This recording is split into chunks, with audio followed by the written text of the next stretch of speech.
გამარჯობა, ეს არის ცოდნის მოყვარე პოდკასტი. დღეს არის 4-შაბათი, დაგიბრუნდით პოდკასტ არეადან. დღეს რაღაც ცოტა განსხვავებული ეპიზოდი გამოვიდა და მოვყვები რატომ. ჯერ ვიტყვი ვინ არის ჩემი სტუმარი. ჩემი სტუმარი არის ივა ფეზუაშვილი. გამარჯობა. ივა არის ქართველი მწერალი, ევროკავშირის ლიტერატურის პრემიის, წინადადის ლიტერატურის პრემიის და საბას პრემიის ლაურეატი. როგორი ისტორია გვაქვს, მოკლედ მაგას მოვყვები, შენ კი მოგიყევი, მაგრამ მე ძირითადად როდესაც ვაკეთებ ეპიზოდს, ჯერ ვირჩევ თემას და მე შესაბამისად სტუმარს. შენ შემთხვევაში პირიქით მოხდა. და მე ვიყავი წიგნის მაღაზიაში შესული, სადაც არის წიგნი. აღმოვაჩინე და რაღაც ერთ ღამეში თუ ერთ დღეში წავიკითხე მოკლედ და ეთყობა კიდეც რაღაც ჩანიშნები მაქვს და ძალიან მომინდა რომ შენთან მესაუბრო. ძალიან მიხარია. ეს არის ფსკერის სახარება წიგნი, რომელიც გამოიცა ახალი ყდით და თქვენ შეგიძლია ამით იხილოთ და დავიწყე ბუნკერის კითხვაც, უბრალოდ ვეღარ მოვასწარე, რომ ბავშვი ჩავსულიყავი და ვიცი რომ ბუნკერზე ასევე გადაღებული აკეთებენ სპექტაკლებს გავენ, ხო? ერთი დაიდგა კი მიშა ჩარკვიანმა დადგა ახალ თეატრში, სანამ თეატრი თეატრობდა და რეპრესიები დაიწყებოდა. ხო, და მოკლედ ძალიან საინტერესო გახდა ჩემთვის შენთან საუბარი და პრინციპში დავიწყოთ. პირველი კითხვა ეგეთი მექნება, რომ რას ნიშნავს დღეს იყო საქართველოში მწერალი, თანამედროვე მწერალი? მგონი რასაც ყოველთვის ნიშნავდა, იმიტომ რომ ესეთი გამოთქმა მიყვარს, რომ საქართველოში მწერალს გაუმართლა თუ მკვდარია და თავის მხრივ კითხველი მწერლად აღიქონს ადამიანს, რომელიც ან ცოტა ასაკშია, ან თუ მკვდარია კიდევ უკეთესი რა. იყო ახალგაზრდა და იყო მწერალი, არის აი კომენტარებშიც გამოჩნდება, რომ აი ეს მწერალი და რა დაუწერია და მაგის რა წავიკითხოთ და რაღაცა. ანუ ეგ არის რა, რთულია.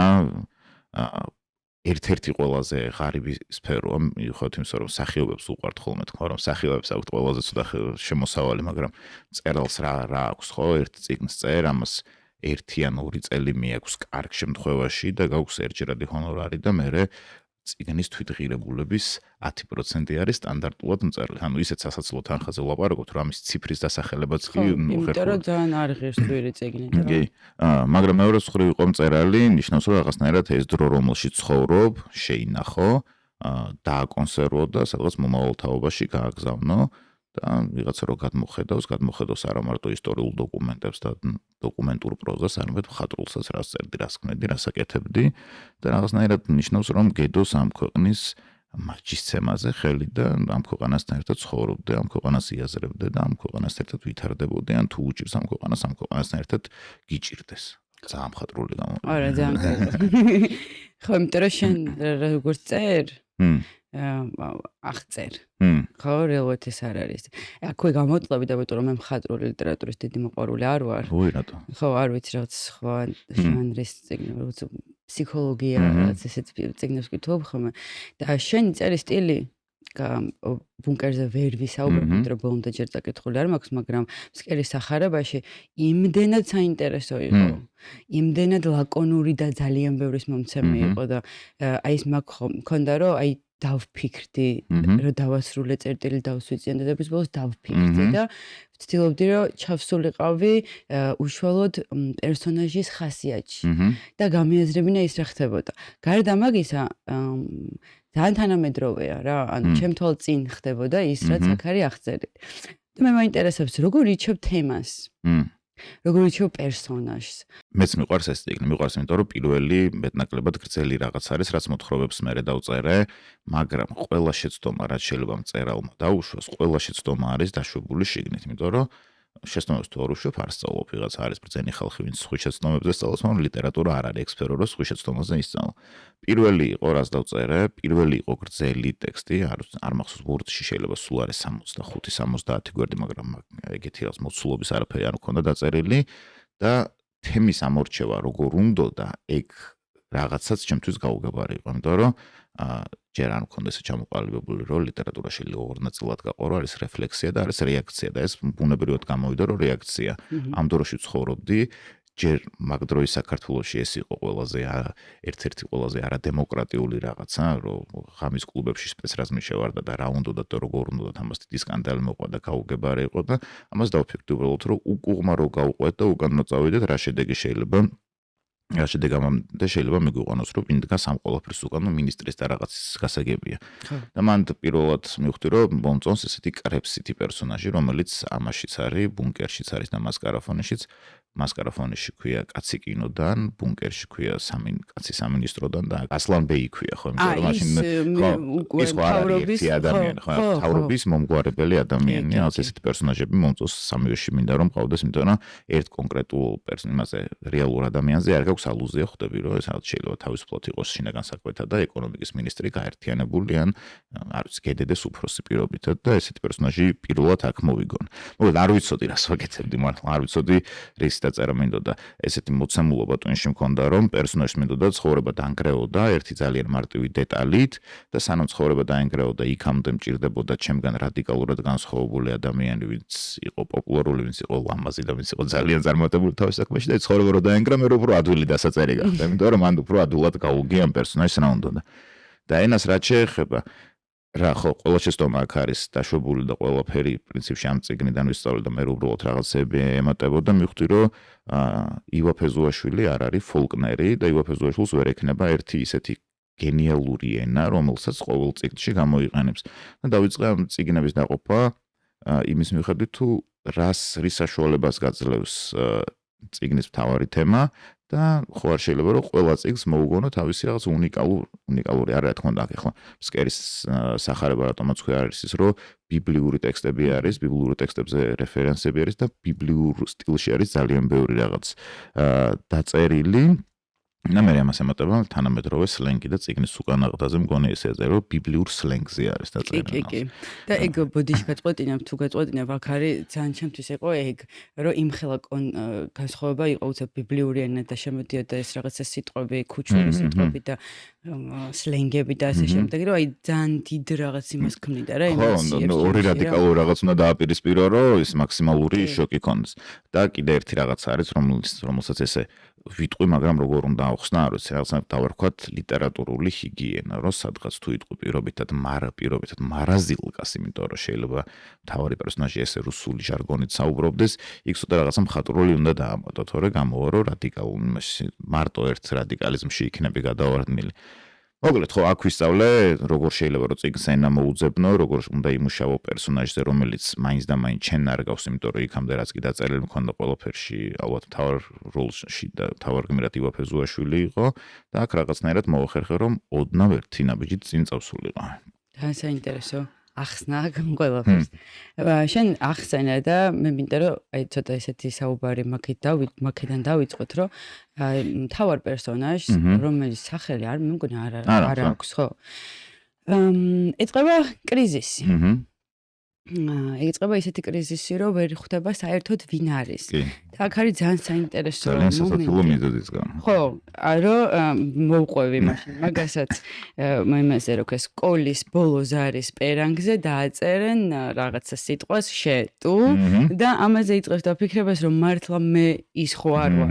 იმიტომ რომ როგორც მიცხოვრია, მე ესე არ მგონია რომ ვარ. იმიტომ რომ ეს ადამიანი არის ფულიანი მშობლების შვილი, რომელიც წარმატებულია ლამაზი ყველაფერი კარგად აქვს ცხოვრებაში აწყობს. ძალიან საინტერესოა, იმიტომ რომ რეალურად ხა თბილისში ვცხოვრობ და მეც ბევრი ვიცი ეგეთი ადამიანი, ხო?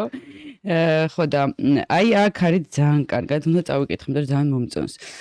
მე დავიბადე მოცემულობად და ამ მოცემულობად გავაგრძელებდი ცხოვრებას, სანამ ვიღაცამ ჩემი მშობლების სოციალური სტატუსით, გარეგნობით და გენეტიკურად გამოყოლილი ხასიათით ამოხსნილ განტოლებაში კითხვის ნიშანი არ დასვა. მე ახლა ამდენი წლის მერე გავანალიზე, რომ მე რომელიც არსებობს ტყუილია, ან სიმართლეა, მაგრამ ჩემი სიმართლე არა, მე არასდროს დავფიქრებულ ვარ საკუთარ თავზე და ლოგიკურია, რომ არასდროს დავფიქრებულ ვარ სხვაზე. არასდროს მიფიქრია სამყაროზე, მის ერთიანობაზე და ამ ერთიანობაში ჩემ ადგილზე.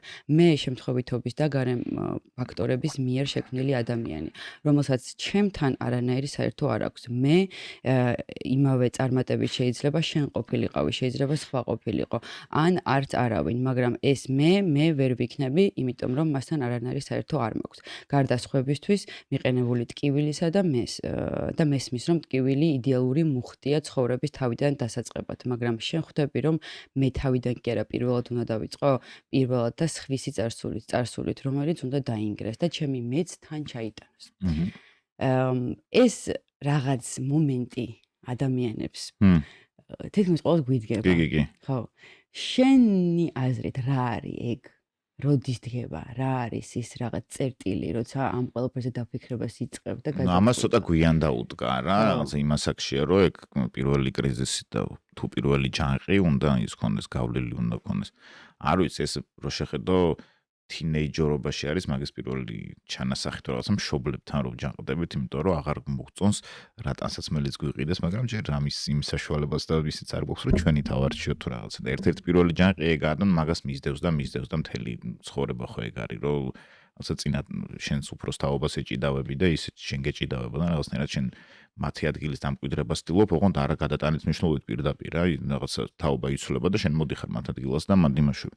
ამას ემატება კიდე პიროვნული, რომ საერთოდ ვინ ხარ რა, ანუ აი არის სკოლა დაამთავრე, უნივერსიტეტი დაამთავრე და პირველად უნდა შედგე ცხოვრებაში და ხვდები რომ მარტო ხარ, იმიტომ რომ აღარც კლასელები აღარ არიან, აღარც კურსელები აღარ არიან და შენ იწყებ ცხოვრებას და ყველანაირი კომფორტის ზონიდან გამოხვედი და უნდა დაუდგე და დაუპირისპირდე და რამდენი ადამიანი გახსენდება, ვინც აი ეს მარადმწვანე სტუდენტად დარჩა, რაღაც პატარა უფლისწულად, რომელიც არ პიტერ პენა და უშუალოდ რომელიც არასდროს არ გაიზარდა და დარჩა იმ როლში, იმიტომ რომ დისკომფორტია იქიდან გამოსვლა რა, რომელს არის თუ გინახავს ეს ვიდეო თუ ტექსტი ეგეც არ მახსოვს მქონი მოყოლილი ვიცი, რაბინი რო ხსნის ლობსტერის მაგალითს რა, რო ლობსტერი ვერანაირად მაგას ვერ ჩამოვაყალიბებ, ანუ შენ ნაჭუჭიდან თუ არ გამოხედი, ამაში რჩები და რო რჩები მუდმივ პიტერ პენად ან მუდმივი მოცემულობად, რომლის აშენებაში შენ არაფერი არ გიქნია და ვის როდის აქვს ამის პირველი გაანალიზება, ეგ ძალიან უცნაურია.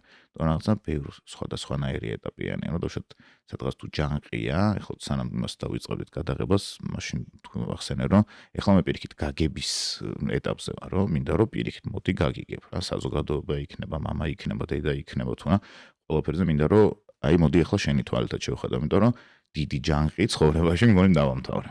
ეგ მომენტი რატომ მინდა, რატო ვამ მაგას ხარს რა, ძალიან საინტერესოა, იმიტომ რომ ამ პერსონაჟს რაც დაემართა, ბევრს არ ემართება. და აგრძელებენ იმაში ცხოვრებას, რაშიც გონიათ, რომ სწორია, ასე შემდეგ. და ეგ მგონია ადამიანის განვითარების, გამოფხიზლების და გაცნობიერების მთავარი არსი რა, რომ კითხვის მაგას თუ გადაახტი და არაყევი და საკუთარი თავი არ დაუყენე მაქსიმალს, რომ საერთოდ არ არსებობ და მოგონილი ხარ და მაგ მოგონილში ცხოვრება გააგრძელე, არაფერს არ აგრძელებს, ну, დინებას მიყვები და არაფერი ყოველთვის ვერაფერს ვერ შექმნი, იმიტომ რომ შენ თვითონ არ ხარ ჯერ შექმნილი და უდიდეს ტყუილი იქნება რაღაცა მოინდომა. ხო, რაღაც ცოცხალ მკვდარის ფაზაში შედიხარ და უბრალოდ არსებობ, ხო? ეს არის რაღაცა მთელი ცხოვრება სხვის სცენარში რო ითამაშო თუ რაღაცა და სხვისი როლი რო ითამაშო და არასდროს რო არ დაინტერესდე ამ ნახე, ყველაზე კოვიდს დაუბრუნდეთ რა, კოვიდი რა იყო, რომ ამან შეგვატოვა ყველაზე დიდ მონსტრთან, საკუთარ თავთან რა და ვისაც უნდა ზოგს საერთოდ არ უნდა ამ თავის თავთან შეჯახება, მაგრამ შეეჯახა და ძალიან ბევრი რამდენი ოჯახი დაინგრა კოვიდის დროს და რამდენი დეპრესია წამოვიდა, იმიტომ არა რომ სამყარო იყო ჩაკეტილი, იმიტომ რომ ამ სამყაროში საკუთარ თავთან ერთად იყო ჩაკეტილი და გინდა არ გინდა ამას ვეღარსად ვეღარ გაექცეოდი რა და რა იყო უდიდესი რაღაცა შინაგანი სიცარიელე იყო, სადაც გიჟივით ვიწერდით რაღაცებს, მართლა იყო delivery service-ებმა მუშაობა მაგ პერიოდში რომ დაიწყეს, იმიტომ არა რომ მარტო საჭმელს ვიწერდით, იმიტომ რომ დეგენერატობებს ვიწერდით, რომ ეს ჩვენ თავთან დარჩენილებს რაღაცნაირად ჩვენი თავისგან გადაგვეტანა ყურადღება. გასართობი გაგვჩენილა. ზუსტად. იმიტომ რომ ისთვის თანაცრჩები შენ არ ერთობი მისით, ის ერთობა შენით, რომ აი მიიღებ ამას, აღიარებ ამას თუ არ აღიარებ ამას და ზუსტად. აი და ძალიან კაი მაგალითი მოვიყვანე, იმიტომ რომ ჩემთვის პირადად თავიდან იყო ეს კოვიდის დაწყება ძალიან დამდგუნველი და ვეღარ ვიმოგზაურებ. სახში ვიქნები ჩაკეტილი. მე გარ არის მთავარი პრობლემა. და მანდ მივხვდი რომ სად ბანაობ საერთოდ, ხო? იმიტომ რომ მე პირადად კოვიდი დასაწყისი არა, მაგრამ შემდეგი პერიოდი ყველაზე კარგად მახსენდება. იმიტომ რომ თუ გავიზარდე ცხოვრებაში, გავიზარდე კოვიდის დროს რა. აი ჩემი თავი გავიცანი, რომ ამბობენ ხო შენი დემონები, ვინ ხარ საერთოდ რა. აი მარტო დარჩი და მიდი ელაპარაკე ხა შენ თავს რა. ხო და ეგ ძალიან კარგი მაგალითია. ძალიან მნიშვნელოვანი პერიოდი იყო, მაგრამ აი ეს ჯერ რაღაც არსად არ არის ეს კოვიდი რა, არც ლიტერატურაში არ დამკვიდრებული, ხელოვნებაში დიდად არ დამკვიდრებული, იმიტომ რომ გონი ჯერ კიდე ბოლომდე გააზრებული არ არის რა დატოვა და რანაირად შევიცვალეთ მიუხედავად იმისა რომ ერთეულებს ესე ვისაც ვესაუბრები მათ აქვთ გაანალიზებული და ხვდებიან მაგრამ აი კოვიდის ეფექტებს დავუშვათ ამას ახლა იმიტომ ვაკეთებ ასე რომ როდის დავიწყე ეს ეკეთება კოვიდის დროს დავიწყე ეს ეკეთება რა ნიშნულოვანი ცუდი პერიოდი იყო მსოფლიოს ისტორიაში ხო ნუ იმიტომ რომ ძალიან ბევრი მსხვერპლი იყო რა თქმა უნდა ცოტა იყო მაგრამ აი თუ სულ მაგას ვამბობ პარადიგმის ცვლილება თუ დაინახავ რომ სხვა რამეში გამოიყენე მოკლედ რა მე მაგალითად რეჟიმი რასაც ქვია კოვიდის პერიოდში ხო შეიძლება რომ პირიქით ყოფილიყო რომ წამდა და დამეძინა და როცა და გამოღვიძა მაგრამ რეჟიმი რუტინა მაგდრო შეიკრა ხო რო აი სახში ვარ და ეხა იმიტომ რომ გახსოვს 9 საათის მერე სახლიდან ვარ გავდიოდი არა 11-ის მერე 11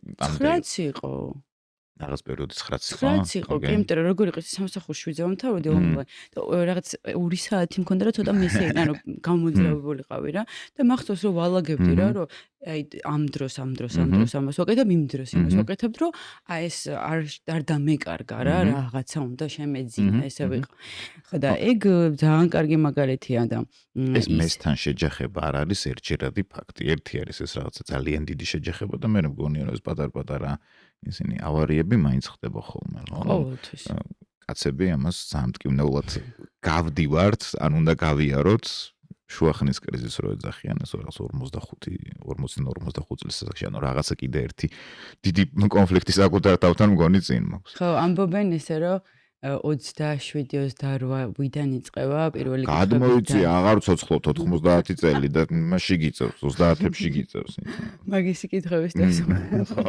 რომ მოასწრო ახლა შენ ძალიან მტკივნეულო მქონდა ეგ პირველი კრიზისი ხო არა რაღაც მოტოციკლს და რაღაცებს რო ყიდულმე სკეიტბორდი ვიყიდე და პირველივე ნაგვისურნა შევასკდი მაგით დამთავრდა ჩემი საფრთხოვანება სკეიტბორდი ანუ შენ ეძებდი რაღაცებს არა ეს რაღაც ამოჩემებები მაქვს რომ მოდი ეხლა ველოსიპედი მაქვს ეს ამოჩემებული და რო ვიღებ ნახოთ ველოსიპედს ხო არის გამართულია მუშაობს მაგრამ ამას ყველა ნაწილი თუ არ შეუცვალე და ჩემ გემოზე არ მოვიყვანე ეგრე რაცა მაგ კოვიდის დროს ვიყიდე მაი მარკეტიდან გამოვიწერე სკეიტბორდი და საბოლოო ჯამში საერთოდ ყველა დეტალი შევცვალე ამ სკეიტბორდში და ის რაც პირველად სკეიტბორდი რაც იყო ის გავაჩუქე და რომ ნელ-ნელა ვაპარებ ჩემ. ანუ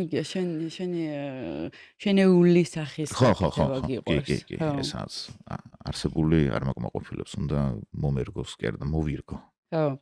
ეხლა შენ ახსენე მშობლების და შვილების ურთიერთობა. ეგ ყოველთვის პრობლემაა. ანუ მოდი თქვენვე ხით ჩატეხილობა, ეხლა დღესაც გვაქვს ეგ. შენი აზრით და ასევე გავაგზავნებ რომ ეხლა მე რომ ვუყურებ ახალგაზრდა მშობლებს მე შვილი არ მყავს და შენ ყავს როგორც ვიცი ხო? ორი. სულ სხვა დამოკიდებულებებით და სულ სხვა აღზრდის მეთოდებით და სულ სხვა კომუნიკაციით არიან. შენი აზრით მორჩება ეგ? არა. არა? ასისულელი. რა იწევს მაგას? არაფერ, სადაც ადამიანი რომელსაც დედა ყოლია, იმას ყოველთვის ჭირდება ფსიქოლოგის დახმარება, სადღაც 30 წელს მერე, ანუ გინდა არ გინდა, რაც არ უნდა იდეალური იყოს, ეგ იქნება პრობლემა და რაც არ უნდა არა იდეალური იყოს, ეგ ანუ ყველა ვარიანტი, ხო, ამათ რო უყურებ ჩემ შვილებს, მართლა ძალიან ნორმალური მშობელი ვარ, მაგრამ რავი, რაღაც მომენტში დაიწყებენ ფსიქოლოგთან ჩვენ ჩემზე და ჩემ ცოლზე ლაპარაკს, იმიტომ რომ ბუნებრივია. ისე გამიკეთეს. ხო, მეც ფანტასტიკური მშობელი მყავს, მართლა, ხელოვნების მიმართულებაში თუ რამეს წარმოადგენ, ამას ყველაფერი დედა შემომცა, მამა ჩემი არის ერთ-ერთი ყველაზე წესიერი და პატიოსანი ადამიანი სოფლიოში და აი ეს რაღაც შინაგანი თუ შეიძლება საკუთარ თავზე თქვა რომ შინაგანი სისუფთავე გაქვს ეს რაღაც შინაგანი სისუფთავე და წესიერება მამა ჩემისგან მაქვს წამოღებული მაგრამ რა უჯანყებულ ვარ და არა უჯანყდები კიდე რო დამჭირდება თუ რატო იგივე ზამან ჩვენი შვილებიც რა და იმათ რახან ახლა ჩვენ გაგების ფაზაში ვართ შესული რაღაცა ეს მშობლების თაობას უკირკიტე ხო ძალიან მაინტერესებდა ეს 90-იანებში კაცები რატო წამოწნენ დივანზე და რატო დაიჭირეს პულტი და არაფერი არ ქნეს და ეხლა დავშ აღზრდაზე რო ვსაუბრობთ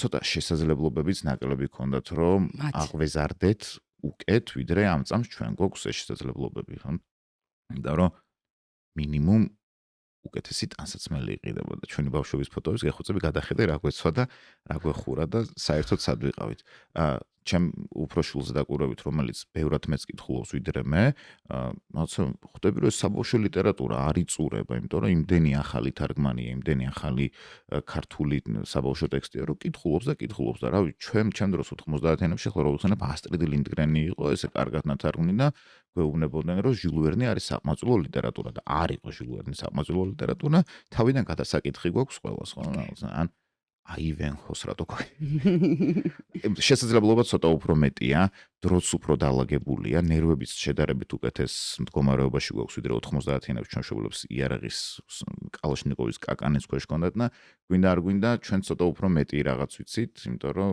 ამაზე ბავშვის გაჩენას რომ გადავწყვეტ, იმ დღიდან ვიწყებთ ამისთვის მომზადებას და სულ რომ მონდომებოდოთ რომ მომზადებულიყვნენ ვერ მოემზადებოდნენ. ცოდნა არ არის, ინფორმაცია არ არის. ინფორმაცია არ არსებობდა და წარმოიდგინე ახლა რაზე ვლაპარაკობთ, რომ ბოდიში სამხედრო გადატრიალება რომ მოხდებოდა თბილისში, ამის დაგეგმვაში ამაზე ფიქრი წინასწარ შეეძლო თუ რა და ჩვენ ცოტა უფრო მშვიდ დროშიც ვიცხოვრეთ, მიუხედავად იმისა, რომ ომი არ დაკულებია, ქუჩაში დარბევა და რაღაცა დიდი კატაკლიზმა 2024 წლის არჩევნებამდე არ ქონდა გავლილი. ხო.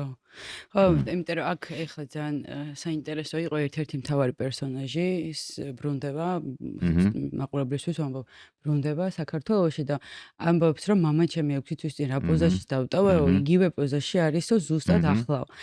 და აქ მაქვს ეგეთი კითხვა, რომ და დედა რომელიც ძალიან აქტიურია და აი მიედმოედება და ბჭყალებში რომ ვთქვა, ხო ჩალიჩობს სულ რაღაცა უნდა რომ გამოვიდეს.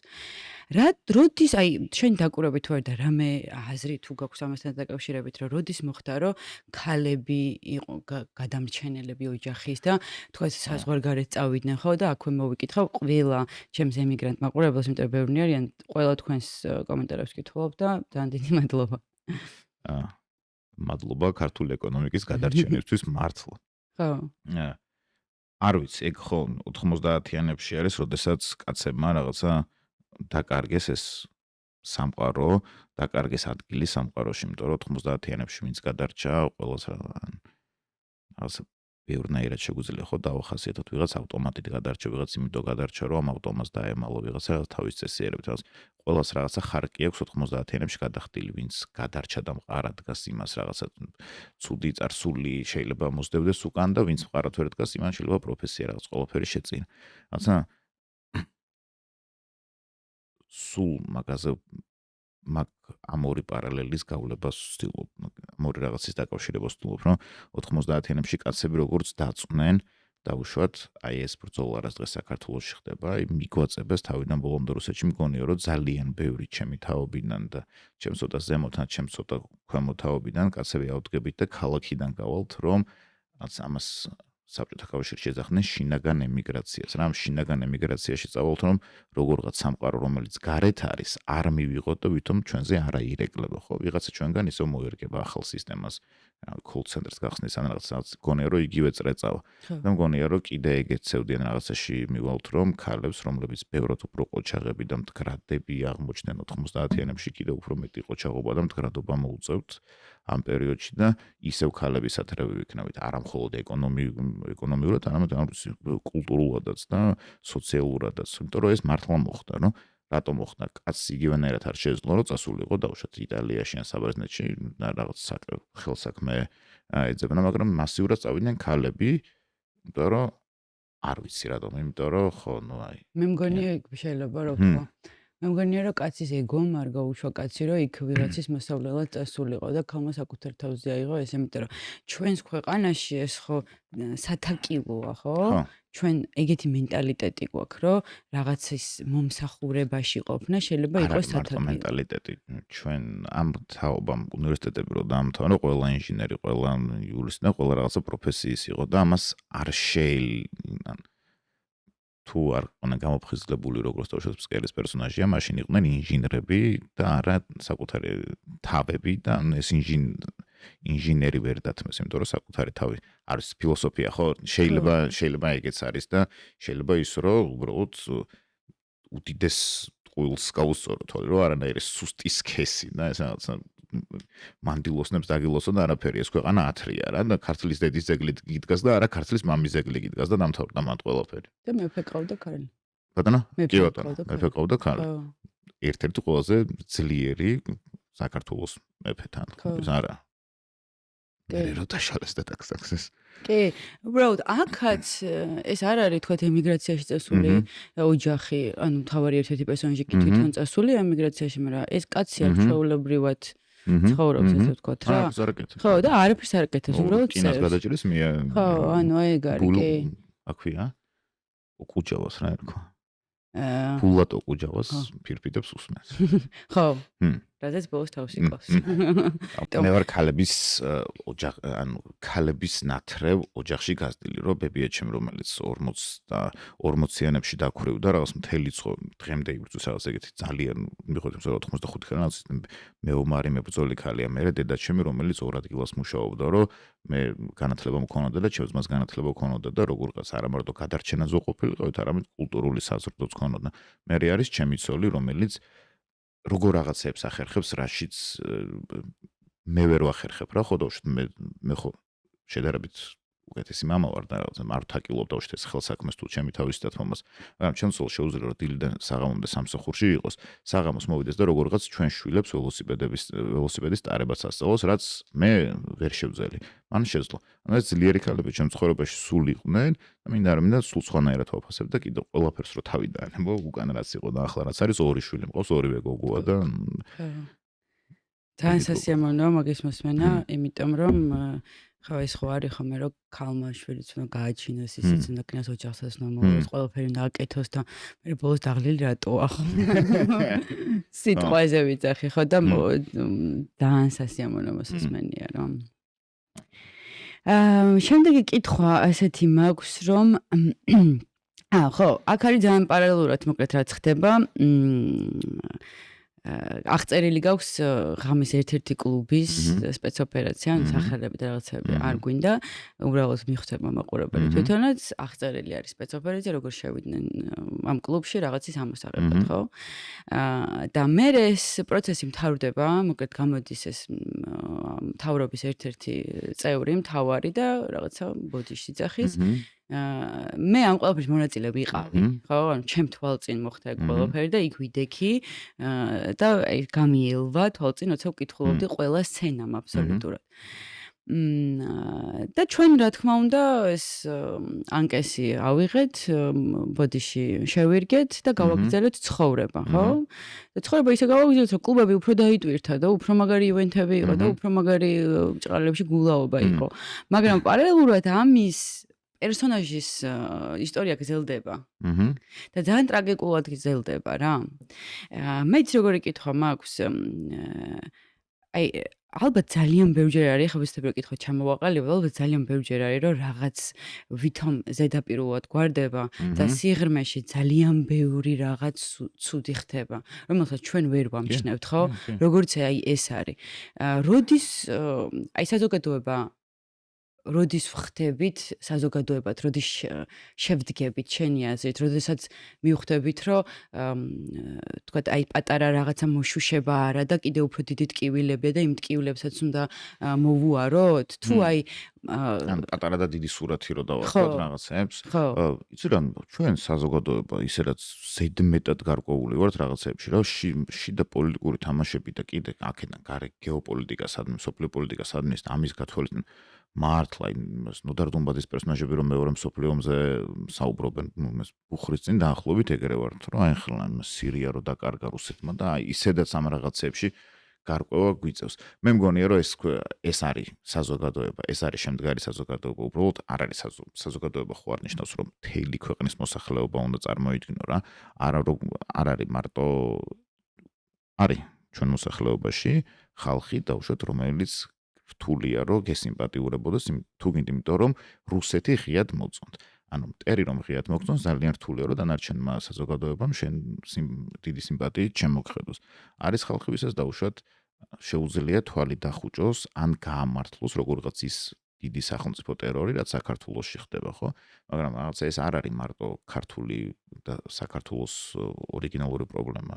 ფრანგების დიდმა ნაწილმა ლეპენს მისცა ხმა, ტრამპი არის ამერიკის პრეზიდენტი და სოფლიოს დემოკრატიული ქვეყნების დიდი ნაწილი დუმს იმაზე, რაც ხდება ღაზაში, ხო? იმიტომ რომ რაღაცა კოლექტიური დანაშაულის გრძნობის გამო ვარ დადუმებული და მეორე კოლექტიურ დანაშაულს რომ ჩავდივართ, ამაზე თვალის გასწორება არ გვინდა.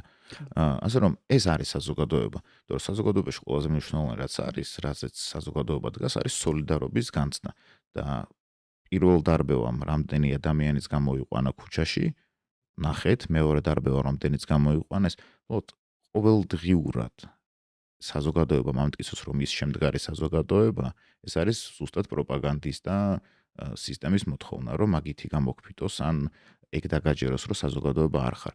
სინამდვილეში ხარ და სულ რო სისტემასთან დაპირისპირება არ იყოს, 13 ივნისის ამბავი გავიხსენოთ, როდესაც წყალდიდობა იყო, რამდენი ადამიანი გამოვიდა და რამდენი ადამიანი გვერდი იდგა და ერთად ცდილობდა რომ ქალაქ გადაარჩინა. შოვის ტრაგედია გავიხსენოთ, გურიაში სტიქია გავიხსენოთ, ზამთარში რო იყვნენ. გავიხსენოთ ძალიან პატარა ისეთი მაკრო რაღაცები, რომ ჭიათურაში მაღაროელები რო იფიცებიან, რამდენი ადამიანი მიდის თუგინ თბილისიდან რომ გვერდი დაუდგეს. ჩვენ ვართ საზოგადოება და ზუსტად მაგას ცდილობს მთელი სისტემა დაგვაჯეროს, რომ არა, ჩვენ არ ვართ საზოგადოება, ჩვენ ვართ ბრბო და მხოლოდ ის რაღაცა სიმახინჯეები არის ჩვენი მამოძრავებელი, რა სიმახინჯეების წამოწევათ მათ უნდათ. არა, ვართ ტყუდებით, ცდებით, ეს არის ძალიან ბუნებრივი და ძალიან ჩვეულებრივი, იმიტომ რომ ვიწვრთნებით ამაში რა, ეს რაღაცეები, რომ ჩვენი ქვეყნის კიდე ერთხელ გამოგლეჯვა რუსეთიდან თუ მოგვიწევდა, ამას 2008 წლის მერე მგონი დიდად არავინ არ ვფიქრობდით. არა, ყველა ვიღაცები პირველი დღიდან ამბობდნენ, რომ ესენი რუსულ საქმეს გააკეთებენ, მაგრამ ასე მაშინ არ ვენდეთ და არ დავიჯერეთ. ხო, ანუ შენ თვლი რომ მაინც ქართული საზოგადოება. არის, ეს მართლა ის არის. კარგი საზოგადოება. მე ესე პატარ-პატარა საზოგადოებად რო ჩაშალა, ასე ლიტერატურული საზოგადოება, რა თქმა უნდა, აქ დღემდე ყავს ხალხი, რომელიც მწერალთა სახლზე არის მიწებებული, ზუსტად იციან, რომ მათი კოლეგები დაკავებული, დაჭერილი, გალახული, დაცენზურებული, ეხლა იტყვიან, რომ ცენზურა 21 საუკუნეში როგორ არსებობს ცენზურა. არსებობს ცენზურა, როდესაც არ ვიცი, დავუშვათ მიდის მწერალსახლი პარიზის წიგნის ფესტივალს და ქართულად ნათარგმნი ორი ავტორი, ორი არ მიყავს არა, წიგნიც არ მექვს, იმიტომ რომ დაკვადიჟოს მაინც არ წახო, არხან ბოიკოტში ხარ, მაგრამ წიგნსაც არდებს, რომელიც მარტო ჩემი იმიჯი არ არის, ქვეყნის იმიჯია, რომ ამ ქვეყნის მწერლები ფრანგულად თარგმნებიან, წიგნიც არ მიაქვს, იმიტომ რომ იცის რომ მისი მომხრე არ ვარ, ეს არის ცენზურა. ეს არის ძალიან მარტივი მაგალითი, მწერალსახლის სტატუსების 90%-ზე რომ კომენტარის გაკეთება არ შემიძლია, ეგ მოხს დღემდე Facebook-ავერად. ეს არის ცენზურა. ის რომ სისტემა მემუქრება რომ რაღაც სცენებს ამომიჭრის წიგნიდან და მწერალთა სახლი, რომელიც ლიტერატურის რაღაცა მექა უნდა იყოს, ამაზე ხმას არ იღებს, ეს ცენზურა. რა თქმა უნდა, ლიტერატურულ საზოგადოებაში პატარა მოდელში რო ჩამოვიყვანოთ საზოგადოება, ყავს ხალხი, ვისაც ურჩევნია რომ მეტი კარგი ავტორი იყოს ბოიკოტში, იმიტომ რომ ნაკლები კონკურენტი ეყოლება ისეთ პრემიაზე, რომელზეც ჩვენ ისედაც არ გავიდოდეთ. პრინციპში მაგას ვერ ხვდება, რომ რაღაცა პრემია მაჩაბელი იყო, ესეთი რაღაც სკანდალი დამთავრდა თუ რაღაცა, ეს მე უნდა მოიწვიო, იმიტომ რომ ძალიან ამაზე კომენტარის გაკეთებაც არ ღირს, ძალიან სასაცილოა. ვიღაცები ხეირობენ იმით, რომ ჩვენ ბოიკოტში ვართ და მაგ ხორი ცოტა ცუდი ხალხის დრო მოვიდა, რომ ამ ცუდ ხალხს უფრო მეტი გზა აქვს გახსნილი, იმიტომ რომ შენ წესიერი ადამიანი ცდილობ რომ ნაკლებად გაისვარო ამ ტალახით და ვიღაცა ამ ტალახში ისვრება კი არა, ამის აბაზანებსაც იღებს.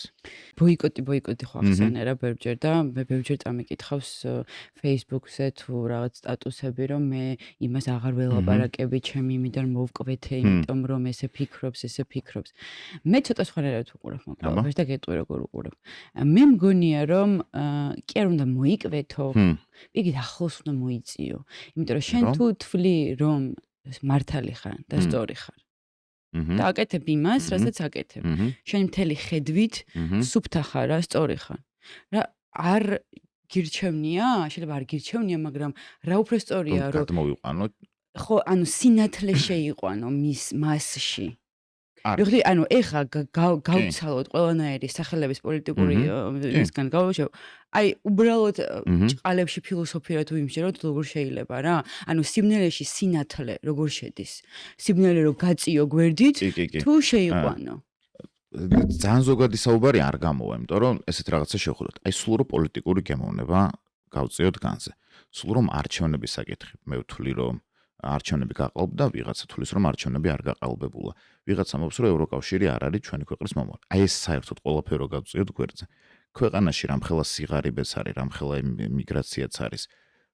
რამდენი ადამიანიც არის დღეს სოციალურ შემწეობაზე დამოკიდებული, რამდენი ადამიანიც სიღარიბის და გამოუვალობის გამო გახდა ლუდომანი ან რამე სუბსტანციაზე ნარკოტიკზე არის დამოკიდებული და არასდროს ამ ხელა კონტრასტი რო არ ყოფილა ქვეყანაში ფენებს შორის რომ ესეთი ღარიბი და ესეთი მდიდარი ფენა ყოლოს თუ ამის დანახვა არ უნდა ადამიანს შენ რაც არ უნდა ცადო ამას ვერანაირად ვერ დაანახებ იმიტომ რომ ისევ პირველ კითხვას უბრუნდებით რომ არ უნდა ამ კომფორტის ზონიდან გამოსვლა თუ გაქვს მოთმინება და თუ გაქვს ნერვები კი ბატონო უბრალოდ მე მგონია რომ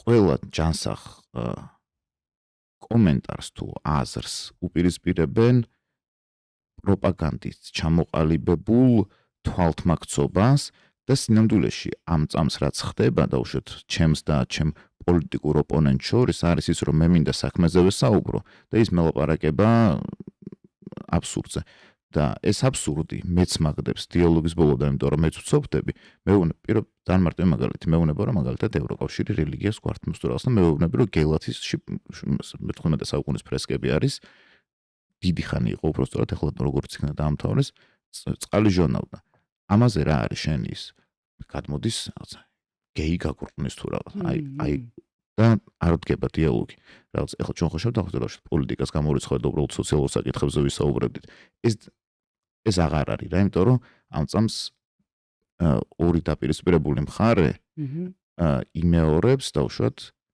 პოლიტიკოსების ირეკლავს რაღაცნაირად რომ თუ ქართული ოცნების წარმომადგენელი დებატში არ ჩდება ოპოზიციასთან ქართული ოცნების მომხრე დებატში არ ჩდება ჩემთან და ისტერიკით ცდილობს რომ სიმართლე გადამიფაროს შეიძლება რაღაც წილი სიმართლე მასშიც იყოს მაგრამ დიალოგი თუა დიალოგზე შენ კი არ ამბობ უარს დიალოგზე აპრიორი გეუბნება ის მხარე უარს იმით რომ დიალოგის მთავარ წესს რაც არის მოსმენა და საუბარი ამას გამორიცხავს ხო როდესაც შენ თვალში თითს არ დაატაკებ და ის მოისმენს რაღაცას არ არსებობს რომ დაწოლის წინ ბალიშზე აქაც იწერია ეგ რომ რაღაც არ გაახსენდეს რა ეგ არა იმედი ის არის ჩვენი ოპტიმიზმია რომ ეს რაღაცა ის გარდამავალი წამი აქვს ყველას და ამ წამს თავთან კითხვას ვამს და არ არის რა ჩვენ რო ილია ჭავჭავაძე სკოლაში არ დაგვეზეპირებინა და გაგვიაზრებინა სხვანაირი მოცემულობა გვექნებოდა მაგრამ როგორც ყველაფერი დამახინჯებულად და ცუდად მოგვაწოდეს ეგრე მოგვაწოდეს ილია ჭავჭავაძე თორე რა არის ხომ თავარი ის რომ ყოველ დღეს უნდა კითხოს შენ თავს ვის რა არ გედო ვის რა არ კოლ ცენტრში რომ მუშაობ ვის რა არ კი ანუ საშინელება ჩაიდინე და ღამე წყნარაძილი თუ შეგიძლია ყველაფერზე თვალის დახუჭვა რაზეც ნორმალური ადამიანი არავითარ შემთხვევაში არ უნდა ხუჭოვდეს ასწორეს ეგ ისეთი რაღაცა არის შიგნით მკვდარი შენში და ისეთი რაღაცის დაშვება მოხდა სამყაროში რომ მორალმა დაკარგა ამორალურობა გახდა ყველაფრის საწყისი რომ აი რაღაცა ფული წარმატება ისეს და ამის გამო შენ თუ ამას აკეთებ იცი რომ ცუც აკეთებ და აკეთებ აი როგორ რა ღამე გძინავს აშკარად გძინავს და ის წამი რომ აი ძილის წინ რომ დაფიქრდე ეგ ალბათ ესეთმა ხალხმა პირველად ისწავლა ეგ წამი როგორ გაეკრო ცხოვრებიდან ძალიან სასაცილო ფაქტია ძალიან სევდიანი და ძალიან მტკივნეული სასამართლო პროცესებზე თუ ივლით დააკვირდით მოწმე პოლიციელებს არც ერთი რელიგიურ ფიცარდებს ყველა სამოქალაქო ფიცდებს იმიტომ რომ კანონის იმდენად არ ეშინიათ რამდენადაც აი აქ ჩარჩენილი ტვინში ღმერთის იმიტომ რომ იციან რომ იკუებია ხო და იმასთან მართლები უნდა იყვნენ და აქ ყოველ დღე თავის მოტყუება შეუძლიათ რა სისტემის მოტყუება შეუძლიათ ამას მართლა აღარ აშუქებს აღარ ანუ ყველაფერი აკრძალეს ერთხელ მიდით სასამართლო პროცესზე და დააკვირდით და თუ ვწდები გამისწორეთ და სამწუხაროა ეგ მე მესმის შენი დამოკიდებულება აბსოლუტურად და ეხლა ალბათ მე ვლაპარაკობ იმ პერსპექტივიდან რომ ეს ადამიანი ჭყალებში გამოფხიზლებულია და გამოღვიძებულია და იმას აწუხებს რაღაცეები, მაგრამ ჩვენ ცხოვრობთ მაგ ეპოქაში. ეგ მარტო საქართველოს პრობლემა ხო არ არის. ეგ ჩვენ მაგაში ვცხოვრობთ, რომ ფული არის მთავარი გადამწყვეტი და ყველა ძალაუფლება. TikTok-ის და Instagram-ის ერთხელ ასკროლვა უნდა და რაც არის იმას ალგორითმი არიგონებს, ალგორითმი ირეკლავს, ხო? ანუ ხელოვნურ ინტელექტს როგორ შეინე ხელოვნურ ინტელექტს რა შეუძლია არის ის, რომ შენში ყველაზე ცუდი რაც არის, იმას გაუკეთოს, იმას მოუყაროს თავი. ეგ მოვიდა რა, რომ დუბაის შოკოლადი რა არის საერთოდ. დუბაის შოკოლადამდე როგორ დავედით და ხო, თქვი? არ ვიცი, ხო. ტრაგიკულია. ხო, მაგრამ აი იცი რა არის. ახლა შენ ძალიან ეს ემოციურად ხარ ამ ყველაფერთან. მაგრამ ეს ხო ყოველთვის იყო. მეტნაკლებად კი საბჭოთა კავშირში ხო არ დაწერდა იმას, რაც დაწერა. კი, იყო ყოველთვის იყო. ყველა საზოგადოებაში იყო და ალბათ ყველა ქვეყანაში იყო, მაგრამ ამის საპირწონე რაღაცა უფრო მეტი კეთდებოდა, რაც გაძლევდა საშუალებას, რომ იმაზე ფოკუსი ქონოდა ფოკუსი და ახლა ინტერნეტმა ძალიან გადაკოლაპა და ძალიან თვალსაჩინოა ყველა ჩვენი ცუდი მხარე, ხო? ცუდი არ არის რა, ცუდი არ არის, ხო? რაღაცა არის ეს. იცი რა არის, მაგრამ რომანტიკოს და პრაგმატს შორის პრაგმატი რო იმარჯვებს, ეგ უკვე ძალიან სევდიანი რაღაცა. ხო და ეგ უბრალოდ კიდე მაგის ის რა არის, რომ დუბაის შოკოლადი, ხო? რატოა დუბაის შოკოლადი? იმიტომ რომ დუბაის შოკოლადი რო ვიღაცამ რო დუბაის შოკოლადზე ვიდეო გადაიღო, იმას ბევრი ნახვა და უკროვდა და ამას უნდა რომ ბევრი ნახვა კონდეს და მოდი დუბაის შოკოლადზე გავაკეთებ. მიხვდი? არ ვიცი. ხო, მაშინ მე არ უნდა ვიჯდე აქ უნდა. არა, მე ჩვენ სხვა საუბარი გვაქვს ჩემი პოდკასტი. ყველა ამას რომ მისდევდეს თქო. ხო, ჩემი პოდკასტი აბსოლუტურად განსხვავებული არის, შენ იცი რომ მე არ საუბრობ ეგეთ თემებზე, ხო? დუბაის შოკოლადზე მსგავს რაღაცეებს. ნოდარწულეის კირს აქვს მოთხრობის სათაური არ მახსოვს, საბჭოთა პერიოდზე საბჭოთა ფუნქციონერებზე არის ოჯახი იწვევს ეს სხვა ფუნქციონერებს თუმრად რომ აჩვენოს რომ ოქროს უნიტაზი აქვს რა და ნუ ეს გასაგები საბჭოთა კავშირში როგორ უფრო ჩაჭერილი იყო ეს რაღაცა ბუნკერში და წაწყდება ეგრეთ ფრაზას რომ დატოლების ინსტიტუტი ქვია რა იმ ერთს რო დესნად ვახავს მე რასაც იყო იქამდეც იქნებოდა და ჩვენ როგორც ისტორიაში ვსწავლობთ გმირებს ეგრევე ვსწავლობთ ანტიგმირებს და ყორღანაშვილის ისტორიაც ვიცით და რო ვიცით, ბავშვით, ცისფერყანწელები, იქ ვიცით სერგო ორჯონიკიძე და რო ვიცით მარომაყაშვილი, ვიცით ჩულავერის კომიტეტიდან ვიცით, ხო, ასაც უმციკლო ისტორია, არავის არ აქვს გავლილი. უბრალოდ ალბათ ყველა დროში ხო ამაზე წუხო. ყველა დროს თავის დუბაის შოკოლადი ქონდა და ყველა დროში ადამიანები წუხდნენ, რომ ამ დუბაის შოკოლადს არ გადაეძლია. უბრალოდ ერთი პატარა დეტალია. რომ ძირითადად ვინც გვაკრიტიკებს ხოლმე დავუშვათ. რა დავარქო ჩვენ იმას. ახალი თაობის მწერლებს ან რაღაცა რომ ეს რა მწერალია და ილია ჭავჭავაძე იყო მწერალი. რა თქმა უნდა, ილია ჭავჭავაძეს გინდა რომ გაუსწორდე, მაგრამ ვერ უტოლდები ვერავითარ შემთხვევაში ხო, იმიტომ რომ ილია ჭავჭავაძეს თუ არ გინდა რომ გაუსწორდე, მაშინ საერთოდ ამ სფეროში რა გინდა ხო, თუ საუკეთესო არ გინდა. თვითონ ამ ხალხს არ აქვს რაღაცნაირად გააზრებული ვის და როგორ გატარებს და უბრალოდ აი რა სახელების რა ხარუხით იმას გიშვება რა ჩვენ რა კულტურაზეც ვდგავართ ეს კულტურა რო ბოლომდე გააზრებული კონდეს არავითარ შემთხვევაში არ ვიქნებოდით პროვინციული აზროვნების ქვეყანა იმიტომ რომ საერთოდ ვინ ვართ რომ მარტო შუშანიკის წამება რო ავიღოთ ტექსტი, რომელიც 21 საუკუნეში შეგიძლია რომ პირველ ფემინისტურ ტექსტად განიხილოთ, აი ხო ვიღაცას ეს მოუშლის ნევრებს, რომ ფემინისტურად რატო უნდა განიხილო, მაგრამ ტექსტმა, რომელმაც 16 საუკუნეს გაუძლო, დღემდე აქტუალურია და მისი ინტერპრეტაციის საშუალება 21 საუკუნეში არის სულ სხვანაირი, ვიდრე წინა საუკუნეში იქნებოდა. ვეფხისტყაოსანზე აღარ ვსაუბრობ, ბესიკზე აღარ ლექსებზე აღარ ვამბობ და რამხელა უწყვეტი ტრადიციაც გვაქვს ამ ყველაფრის. ეს ქვეყნის ამ კულტურის ქვეყანა არანაირად არ უნდა იყოს პროვინციული, რომ არა 70 წლიანი წყვეტა, სადაც ჩვენ გაჯერებდნენ რომ ვართ ულვაშიანი, ხელებგასჩლილი, მოცეკვავე და კულინარიაზე ორიენტირებული ქვეყანა, რომელიც იყო როგორც სტალინი ახასიათებდა საქართველოს პატარა პროვინცია რუსეთის სამხრეთით.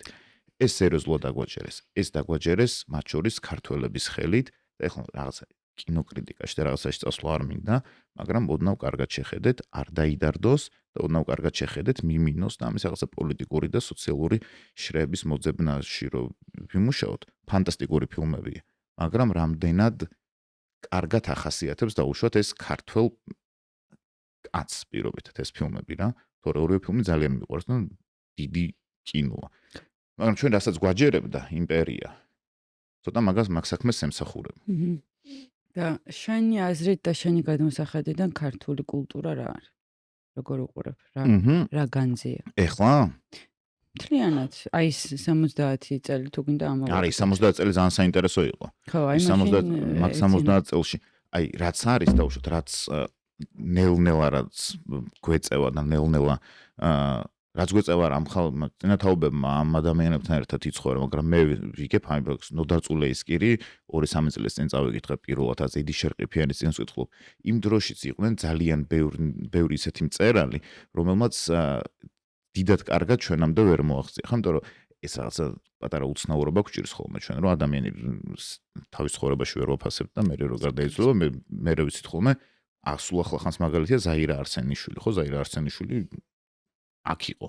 ჩვენ მეც მოვესწარი, მაგრამ დაფასდა გარდაცვალების მერე, რაც სამწუხაროა.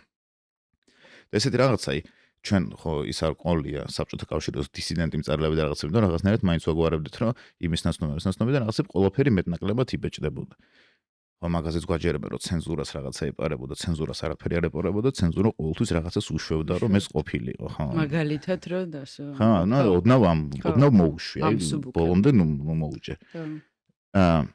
იმ 70 წელში ძალიან ბევრი საინტერესო რაღაც იყო. აი მაგალითად შეიძლება ცოტა მერი არის დაწერილი.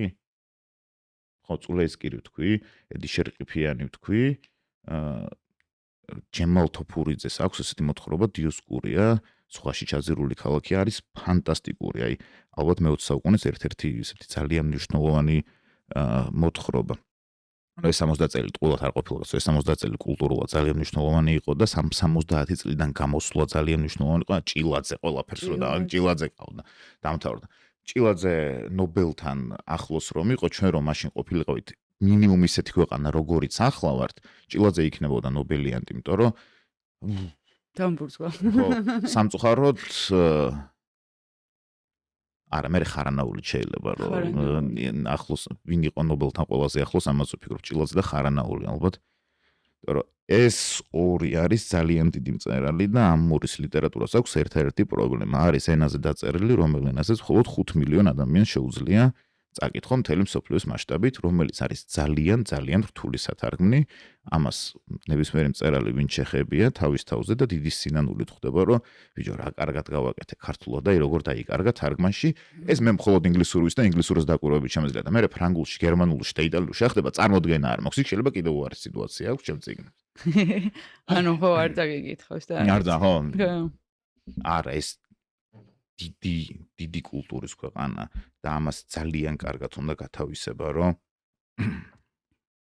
ამ სოფლიოში გვაქვს ჩვენი ადგილი და რამდენჯერაც სოფლიოს დავავიწყდეთ, იმდენჯერ ძალიან სწორად შევახსენეთ ჩვენი თავი და არსად ისე რო არ წავიდეთ მიმოვიფანტოთ, ორი ქართველი ხალი რომ ავიღოთ, სამაგალითი გამახსენდა, ნინო ხარატიშვილი არის უდიდესი ავტორი, სახელი და გვარი ევროპულ ლიტერატურაში. დია კულუმბეგაშვილმა მოიგო უმნიშვნელოვანესი კინოფესტივალი და ნანა ექვთიმიშვილი თავისი ფილმებით, სადაც იყო გასაგებია, მაგრამ თავისი წიგნით მსხლების მინდორი ბუკერის გრძელსიაში იყო თუ არ ხვდები. არსად წყვეტა არ ქონია იმ 70 წლის გარდა, იმ 70 წელში ამ რკინის ფარდის იქით ვერ გავდიოდი, თორე კულტურას ისევ ქმნიდით გადასარევს, ხო? და მაინც რა არის ქართული კულტურა? ანუ რა ზედგას, რა არის, რა ღირებულება არის? რატო ეხა ვიღაც პირობითად 12 წლის ბავშვმა უყუროს რა ეს ეპიზოდი, რომ აი რას ეტყოდი, რომ რა არის, ჯერ რო არ იცის. სხაპრები გვიან გვიანია და ხო. ტექსტები ადრე, ხო? 12 წელი სპეციალურად ვიგენ 15 მიხდი როგორი ასეთი თქვი? როგორ კულტურა ჩამოაყალიბო ქართული? აი რა არის რა ღირებულებაა რა. ღირებულება. ღირებულებების ნაკადი თუ გინდა ესე ვთქვით. ქართული კულტურის გარეშე ჩვენ მართლა გვექნება ქართულობა დაკარგული, ან თუ ეგ ყველაფერი არ გავიაზრეთ, საიდან მოვდივართ, არ გაწმყოში ვიქნებით მართლა დაკარგული რაღაცები. ქართული კულტურა თავისი მითოლოგიიდან გამომდინარე, თავისი ფოლკლორიდან გამომდინარე, არის მრავალშრიანი, ყველა კუთხეს აქვს თავისი სახასიათო, მაგრამ დგას ერთ უნიკალურ რაღაცაზე, რომ ეს ქვეყანა ყოველთვის იბრძოდა გადარჩენისთვის და ყოველთვის გაქრობის ზღვარზეა, მაგრამ ყოველთვის გადარჩება. ქართული კულტურა ასე უდრის რომანტიკულ გადარჩენის ინსტინქტს. ერთი კითხვა გამიჩნდა ხა ილიაზე ვლაპარაკობდით რა, თუ გინდა მე დაგესვა, თუ გინდა ხა დაგესვა. კაცია ადამიანი? თუ გიფიქრია. ლევან ღამბაშიძისგან გავიგე პირველად, რომ მაგ კაცია ადამიანის ორიგინალ ვერსიაში კაცია ადამიანი კითხვა ძახილის ნიშანი არ იყო და წერტილით იყო. მართლა? ხო, ან თავს არ დავდებ, სადღაც გავიგე ეს ყველაფერი. ხო, მაგრამ თავს ვერ ვდებ, ხო, შეიძლება. ანუ წერტილი იყო. ხო. კაცია ადამიანი რა. ესეთი ცუდიც, კარგიც, შეცდომებითაც, შეუცდომელი. ბევრი შეცდომით და ნაკლები შეცდომით. ეგ არის რა, რაღაცა ზედმეც ვთხოვთ რა ჩვენ თავს რა. ხარ და ვერ იქნები იდეალური და რა ნაგავიც არის, შენი ნაგავია, რა კარგიც არის, ეგ შენი კარგია და უბრალოდ ეგ არ უნდა დაგავიწყოს, რომ ორივეს თვალი გაუსწორო, მარტო ამას შენ სიკარგეს თუ გაუსწორო თვალი. უფრო დიდ ნაგავს ჩაიხრჩობი და მარტო ნაგავს თუ გაუსწორო თვალი, ვერასდროს კარგის გაკეთებას ვერ შეძლო. ხო, მე ვიძახი ხო მაგას დემონებს და ანგელოზებს რაც შეგინგავს რა. და ნუ დემონი შენია და უნდა გიყვარდეს და როგორც ჩემმა ერთმა სტუმარმა თქვა, რაღაც მაგ თემაზე ვლაპარაკობდით, რომ გავიცანია ჩემი დემონები, დემონებთან ერთად ცეკვა დავიწყებო და ხო, ანუ ეგაა რა. ხო, კი. კი, ამიტომ მეც მაგაში გეთანხმები. ესეთი კითხვა მაქვს თავისუფლებაზე. ხო. უბრალოდ ამ თავისუფლებაზე დაგისვავ. რა ეს ართმევს ან რას სცენს ადამიანს ფსკერზე ცხოვრება? კარგავს ილუზიებს და პოულობს უფრო რაღაც ნამდვილ შენი აზრი? ერთ წუთი. მოდი მან ესე ვთქვათ, რომ ეს ფსკერი არ არის გეოგრაფიული ან გამოგონილი ადგილი, რომ და ის არ აქვს, ძირი არ აქვს რა, რო გონია რომ ფსკერზე ჩახვედი, იმის იქით კიდე შეიძლება ძალიან ღრმად ჩახვიდე და ძალიან ღრმად ჩახვიდე. ან ცოტა ისეთი კითხვაა, რომ აი სუსუბოლომდე ჩასვლა, იმის იქით რომ აღარაფერი აღარ არის, ეგ არის. აი ძალიან წინას სტუმარს ჰქონდა ფანტასტიკური პასუხი და ეგაა რა, მაგ დემონებს ან ბოლომდე ჩაყვები, ან მაგ დემონებთან ერთად როგორმე ერთი ცხოვრებას ისწავლი, იმიტომ რომ ეგ არ არის ბალასტი ჩაჭრა და უფრო ადულად ამოყვინთო ფსკერიდან, ეგ არის რა, მაგასთან ერთად ყვინთვა უნდა ისწავლო და მაგასთან ერთად ამოსვლა უნდა ისწავლო და მხოლოდ ეგრე ამოხვა. რაც ასევე გარანტია არ არის, რომ მეორეჯერ და მესამეჯერ არ მოჩდები იქ და კიდევ უფრო ღრმა არ იქნება შენი ფსკერი. ხო. აქ ამ წიგნში როდესაც პერსონაჟმა ფსკერს მიაღწია და დეპრესიაც გაიარა და სახლშიც იჯდა, ხო? ნაქირავების სახლში. მე გამოუჩნდა რაღაც მოკლედ ეხა რო არ მოუყვე წიგნი თავიდან ბოლომდე. მაგრამ ესე გამომდის, რომ ძალიან დიდი სპოილერი უნდა გავაკეთო და ვისაც წაკითხული არ აქვს, ალბათ არ იქნება კარგი რომ ეგ გავაკეთო. უბრალოდ ესეთი კითხვა მქონდა, რომ აი ეს რა საქმეც გამოუჩნდა და რაში ჩაება რა. მისთვის იყო გადარჩენის მექანიზმი, რომ სოცხლად ეგრძნო თავი. ერთოდ მეც გამახსენე რას გულისხმობ, იმიტომ რომ ანუ აი ამ ქალთან რო იწყებს საქმეს ხო იჩენს რეალურად, ხო? არსაიდან. თუ რაღაცა ესე უკუღმა შევხედოთ, რომ სამყაროსგან გამოწვეული ხელი იყო და ამ ხელს თუ გაყვებოდა რაღაცა ამოვიდოდა კიდევაც იმ ფსკერიდან რაღაცა ესე თავზე დაცემული შველა შეგვიძლია იცქნა, თუღონდ შველაც ძალიან ისეთი უხეშნად გქონდა, იმიტომ რომ ძალიან დიდ პრობლემაში და ძალიან დიდ კონფლიქტში ყოფს თავს და მე უკვე თვითონ არის აქეთ საშველი, ხო? ყოველ შემთხვევაში იმისთვის რომ ანუ მაგას ქონდა კულტურული შოკი დავარქოთ, რომ საკუთარ თავს მიხვდა და ამ საკუთარ თავს რომ მიხვდა, ეხლა რა ვშვები, ხო? ამისთან ერთად ცხოვრება როგორ უნდა ვისწავლო და ეს კაცინკას პერსონაჟის გამოჩენა ეგ არის, რომ აი მე გასწავლე ამასთან ერთად ცხოვრებას, იმიტომ რომ კი, გასაგებია მთელი შენი დრამა, მაგრამ მოდი აბა ჩემ დრამას მოусმინე, მე რამხელა დრამით ვარ წამოსული ცხოვრებაში და რაღაცა ისე დრამატურგულად კარგად არის, რომ ნაწილ-ნაწილ აწვდის ამ ყველაფერს, სანამ რაღაცა ერთ-ერთი თავია, სადაც რატომაც ქვია სკერს. რა. რატომაც არის ეგეთი დიდი დოზით ბიბლიური ალუზიები გამოყენებული ერთ-ერთი თავია, როდესაც ეს ახსარებას ამბობს კაცინკა ამ წიგნში. ხო. უბრალოდ მე რა ისე თქმა უნდა იცი რომ მგონია რომ აი რამდენი ხანი ამ წიგნზე არ მელაპარაკია. ეგ არის მწერლობაში ყველაზე მოსაწყენი რაღაც ის ბუნკერი ხო მართლა 11 ენაზე მთავრდება წელს მაგის თარგმნა და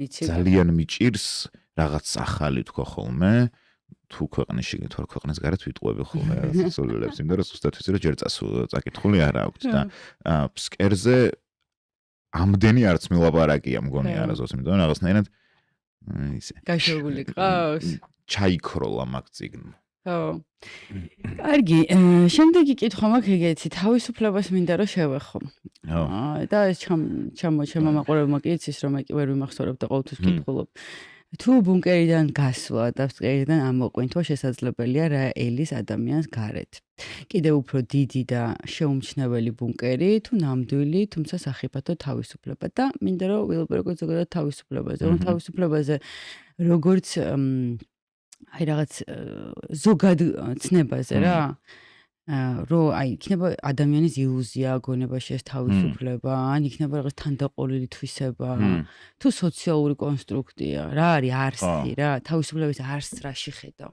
თავისუფლების არსს რაში ხო ოღონდ ანუ შენი გადმოსახედია რა თქმა უნდა შენთვის რაც არის სარტერს აქვს ეგეთი ისანს თავისუფლებაზე რომ განწირული ვართო თავისუფლებისთვისო და ამას ახლა გინდა ესე შეხედავ გინდა ესე შეხედავ და ამ წამს ამ პესიმიზმში ისე ვიტყოდი რომ ნეტა განწირული ვიყოთ თავისუფლებისთვის რა მაგრამ ანს თავისუფალ ქვეყანაში თავისუფლება შეიძლება იყოს არჩევანი და ჩვენნაირ ქვეყანაში არჩევანია თავისუფლება გაჩა კარგია მაგრამ შენი პირადი პოლიტიკურ და სოციალურ აი კითხობს რომ გადავხედე რომ გამოგზავნე პირველი იყო აი თავისუფლება აი იმიტომ თავისუფლებაზე ვერანაირად ვერ ლაპარაკობ თუ იმ მომენტში რაღაცნაირად თავისუფალი არ ხარ და ინტერვიუზე როზი ხარ და სამი განათება და სამი კამერა რო გარტყამს რაღაცნაირად მაინც ცოტა შებოჭილი ხარ და შებოჭილმა რომ თავისუფლებაზე ისაუბრო რაღაცა კიჩური არის ამ ყველაფერში მე რასაც უყურებ თავისუფლება ჩემთვის რაც არის და თორე პროფესიაში როგორც აღვიქვამ ხოლმე არის ის რომ ვწერ და იმისგან სამყაროსგან კი არა საკუთარი თავისგანაც რომ თავისუფლდები და რაღაც მხოლოდ იმ აზრების დინება რო ვარ და მექანიკური თუ ავტომატიზირებული მოძრაობა ვარ რომ ტვინიდან ხელმა გადმოიტანოს რაც მინდა მაგაზე დიდი თავისუფლება ძალიან იშვიათია რომ იგრძნო იმიტომ რომ სხვა შემთხვევაში ყოველთვის ივაფე ზუაშვილი ვარ ან ყოველთვის მამა ვარ ან ყოველთვის ქმარი ვარ და იქ კალმით და პურცელზე ვარ რაღაც ანუ აღარ ვარ ეს როლებისგან თავისუფალი ყველაფრისგან ხო და იმაშიც თავისუფალი ვარ იმ წამსვინი პერსონაჟებს ვწერო რომ იმის ყავში ვიყო და იმის გზნობებით ვისაუბრო და ასე შემდეგ ხო მე ძალიან მოყვება ძალიან ნორმალური პასუხი იყო კი არა ძალიან კარგი პასუხი იყო ძალიან მოყვება მაგ პასუხში იმიტომ რომ მე მგონია რომ თავისუფლება ეგ არის ო არ გულისხმობ რა თქმა უნდა ისევ და ისევ სოციალურ და პოლიტიკურ თავისუფლებას გულისხმობ პირად შინაგან თავისუფლებას რომ არის რომ როლებისგან ხარ თავისუფალი ხარ გაცნობიერებული და შენი ყველა ქმედება არის ცნობიერი ეგ მიმაჩნია მე თავისუფლებად რა იმიტომ რომ წლებთან ხო თავისუფლების გაგება იცვლება ხო ბავშვობაში გეგონა რომ სადღაც გაგიშვებდნენ მაშინ იყო თავისუფალი ხო რაღაცა უნივერსიტეტში იმაშობოდი მე კლუბში შედიდი და თავისუფალი იყავი რაღაც უფრო გარეგან გამოხატულებებში იყო და ეხლა იმ გამაში მიგნებაში მივედი რომ ჩემი თავისუფლება არის გაცნობიერება რა გაცნობიერებული ცხოვრება არის ჩემი თავისუფლება. სულ მშურს ხოლმე. მიხოთ იმის რომ ძალიან ბევრ მსგავსებას ვიჭერ სახიობობას და მწერლობას შორის და მე და ჩემი მეგობარი თორნიკე გოგრიჭიანი ამაზე ძალიან ბევრს საუბრობთ ხოლმე რომ ზა რითი გავს და რითი არ გავს. უშუალოდ სცენაზე გასulis დროს მთლიან სამყაროს უკან რომ ტოვებ და რომ გადიხარ და საერთოდ სხვა გადიხარ ეს სახიობა სხვა აქვს და წერასაც აქვს რომ როჯდები და ამის წერას იწყებ დამთავრდა რა, ანუ ის აღარ არსებობს უკვე შენს უკან, თუ ძალიან უხეშად არ შემოვიდა შენ ცხოვრებაში. ამით ძალიან გავს ხო, რაღაცა ყოფილვარ სცენარისტი, ყოფილვარ რეჟისორი და იმათ არ აქვს ეს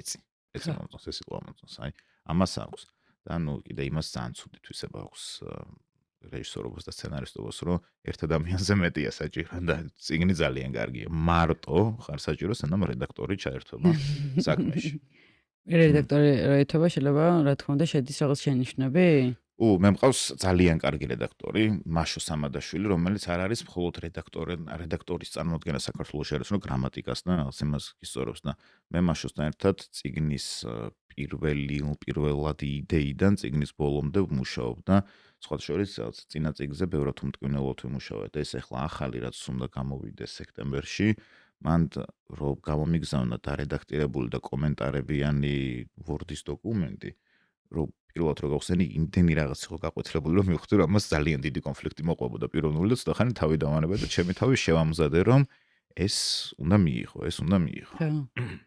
რა წიგნი უნდა გამოვიდეს სექტემბერში რას უნდა ველოდოთ შეგიძლია წიგნი არ უნდა გამოსულიყო სექტემბერში წიგნი გამოდის სექტემბერში იმიტომ რომ ცოტა მე ვიზარმაცე ცოტა გამოცემლობა მიზარმაცა და მე სასკოლო წიგნების დაბეჭდვის სეზონი დაიწყო და თურქეთში არ ბეჭდავს გამოცემლობა ინტელექტი საქართველოში ბეჭდავს წიგნებს რაც ძალიან დასაფასებელია და ეს წიგნი ცოტა ხანი სტამბაში გაეჭხირა იმიტომ რომ ყდაზეც რაღაცა ცოტა ისეთი უცნაური რაღაცა მინდოდა და მოკლედ ჩემ თავში შეუქმნი ხათაბაო წიგნს გვია Edelweissებს ეს არის ალკოჰოლ დამოკიდებული ადამიანის სასიყვარულო წერილის სამშობლოს საყვარელ ადამიანს და ლიტერატურას და პრინციპში დღეს რასაც ვისაუბრე მიმინოდან დაწყებულა თავისუფლებაზე ფიქრით ყველაფერი არის ამ წიგნში და რატო იყო გაყვითლებული ძალიან ბევრი რაღაც იმიტომ არა რომ ყველაზე მოუქნელად წერდა ბევრი რაღაც არის ამოსაღებით და ამის თქმა არ მინდა რომ იმის თქმა კი არ მინდა რომ ფანტასტიკურ წერდა არაფერი იქიდან ამოსაღები არა სათქმო უნდა ყველა წიგნი ავტორისგან რომ მიდის რედაქტორთან უნდა დარედაქტირდეს მაგრამ ამ წიგნს ჰქონდა კიდე ესეთი ხათაბალა რომ ეს ალკოჰოლ დამოკიდებული ადამიანი კარგად რომ დამეწერა რომელიც წიგნში 90% მთვრალი არა მაგრამ ნასვამი ვწერდი ხოლმე და ცოტა ზედმეტი მომივიდა შეცდომაც ბევრი იყო და ბევრი რაღაცა იყო ამოსაღები იქიდან და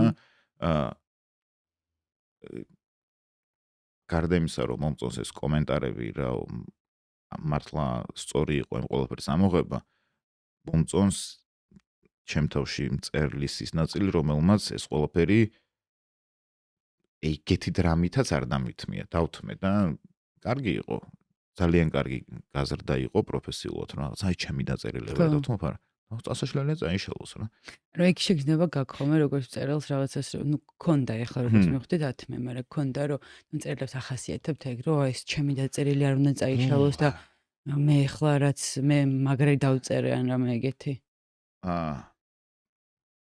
მქონდა ალბათ მაგრამ სანამ აქედან ამის დათმობას ვისწავლიდი ჩემი პირველი მკითხველი არის ხოლმე, ჩემი ცოლი დედაჩემი არის, ვინც თავშოთ ბავშვობიდან კითხულობს ჩემ რაღაცებს. დავწერე ეგეთი მოთხრობა, არ დაღლას ქვია. ეს არ არის პატარა მოთხრობა, ეს იყო 45 Word-ის გვერდით თუ რაღაცა და გადაუგზავნე რომ წაიკითხე, იმიტომ რომ მე რაღაცა პასაჟები ძალიან კმაყოფილი ვიყავი და კარგი ვერაფერი ვერ მითხრა.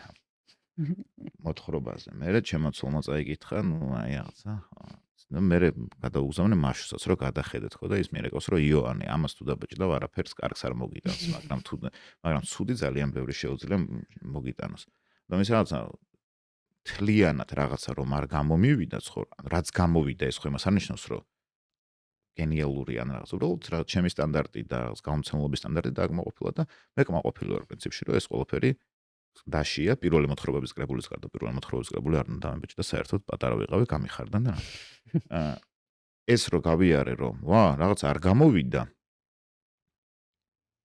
ეგეც ძალიან რო გამოსულიყო იქნებოდა სულ სხვანაირი ცხოვრება და რო არ გამოვიდა და ამას რომ თვალი გაუსწორე და მე თვითონ დამთავრებიდან და ერთ თვეში რო წავიკითხე და რომ მართლა მივხვდი რომ არ გამოვიდა დამეხმარა რა დანარჩენ ცხოვრებაში ძალიან მეხმარება. ეხლაც ეგეთ მომენტში ვარ მიხოთ იმისა რომ ამას რასაც წერ არასდროს არ მithქვამს რომ წიგნს წერ რაღაცა ვიცოდი რომ წერას ვიწყებდი რაღაც იდეა მქონდა და მინდოდა ნელ-ნელა მივყოლოდი მიხოთ იმისა რომ თელესტრუქტურა დასაწყისს განვითარებისა მაგრამ ესე წიგნად არასდროს არ შემიხედავს უფრო წიგნს და წიგნს შორის რომ რაღაცის დაწერა გინდა და ახლა მივედი მომენტამდე, რომ რაც გქონდა ეს მთავარი კონფლიქტი წიგნის, რომელიც კულმინაციაში რაღაცნაირად შემოტრეულ არ მუშაობს. არ მუშაობს. და რაღაცა 1-2 კვირა გაჩერებული ვარ და ვფიქრობ, ვიპოვი გამოსავალს, ხო, კარგი, რაღაცა დამრჩება ტექსტი თუ არა და შვენიერი, რაღაცა ამისგანაც რაღაცას ვისწავლე, ხო? ხო. პროცესის ნაწილია, ეს არ არის დრამა. დრამა არის 5 გადამულოთ გამოგივა, მაგრამ დრამა არის 5 გადამულოთ რომ გამოგივა? რომ არ გამოგივა. რომ არ გამოგივა. 5 გადამულოთ რომ გამოგივა, ეგეც შეიძლება რომ დრამა იყოს, იმიტომ რომ მაგის მაგალითებიც გვაქვს. იმიტომ რომ ჩვენ პატარა ქვეყანა ვართ, იმიტომ რომ არ ყავს ძალიან დიდი მკითხველთა კლუბი, მოდი ესე დავარქვათ და რაღაცა ვიცით მკითხველს რა შეიძლება მოეწონოს, ხანდახან ტუტუწდებით ხოლმე და რაც შეიძლება მოეწონოთ, იმას წერთ, რაც უკვე ჩვენ თავში გვტოვებს და ჩვენ თავში გვატრიალებს და აქვს ამ ქალაქს ეგეთი ჯადოსნობა, რომ სადაც არ უნდა წახვიდე და უცხოეთში რაც არ უნდა დიდ წარმატებას მიაღწიო, ბოლოს გინდა რომ აქ ჩამოხვიდე და აქაც ტაში დაგხვდეს და მაგ მომენტში ცოტა შეიძლება გაფუჭდე ხოლმე. შენ გაქვს კურსი? მაქვს კურსი. ხო, მოგვიყავე მაგ კურსის შესახებ, ძალიან საინტერესო. კურსი არის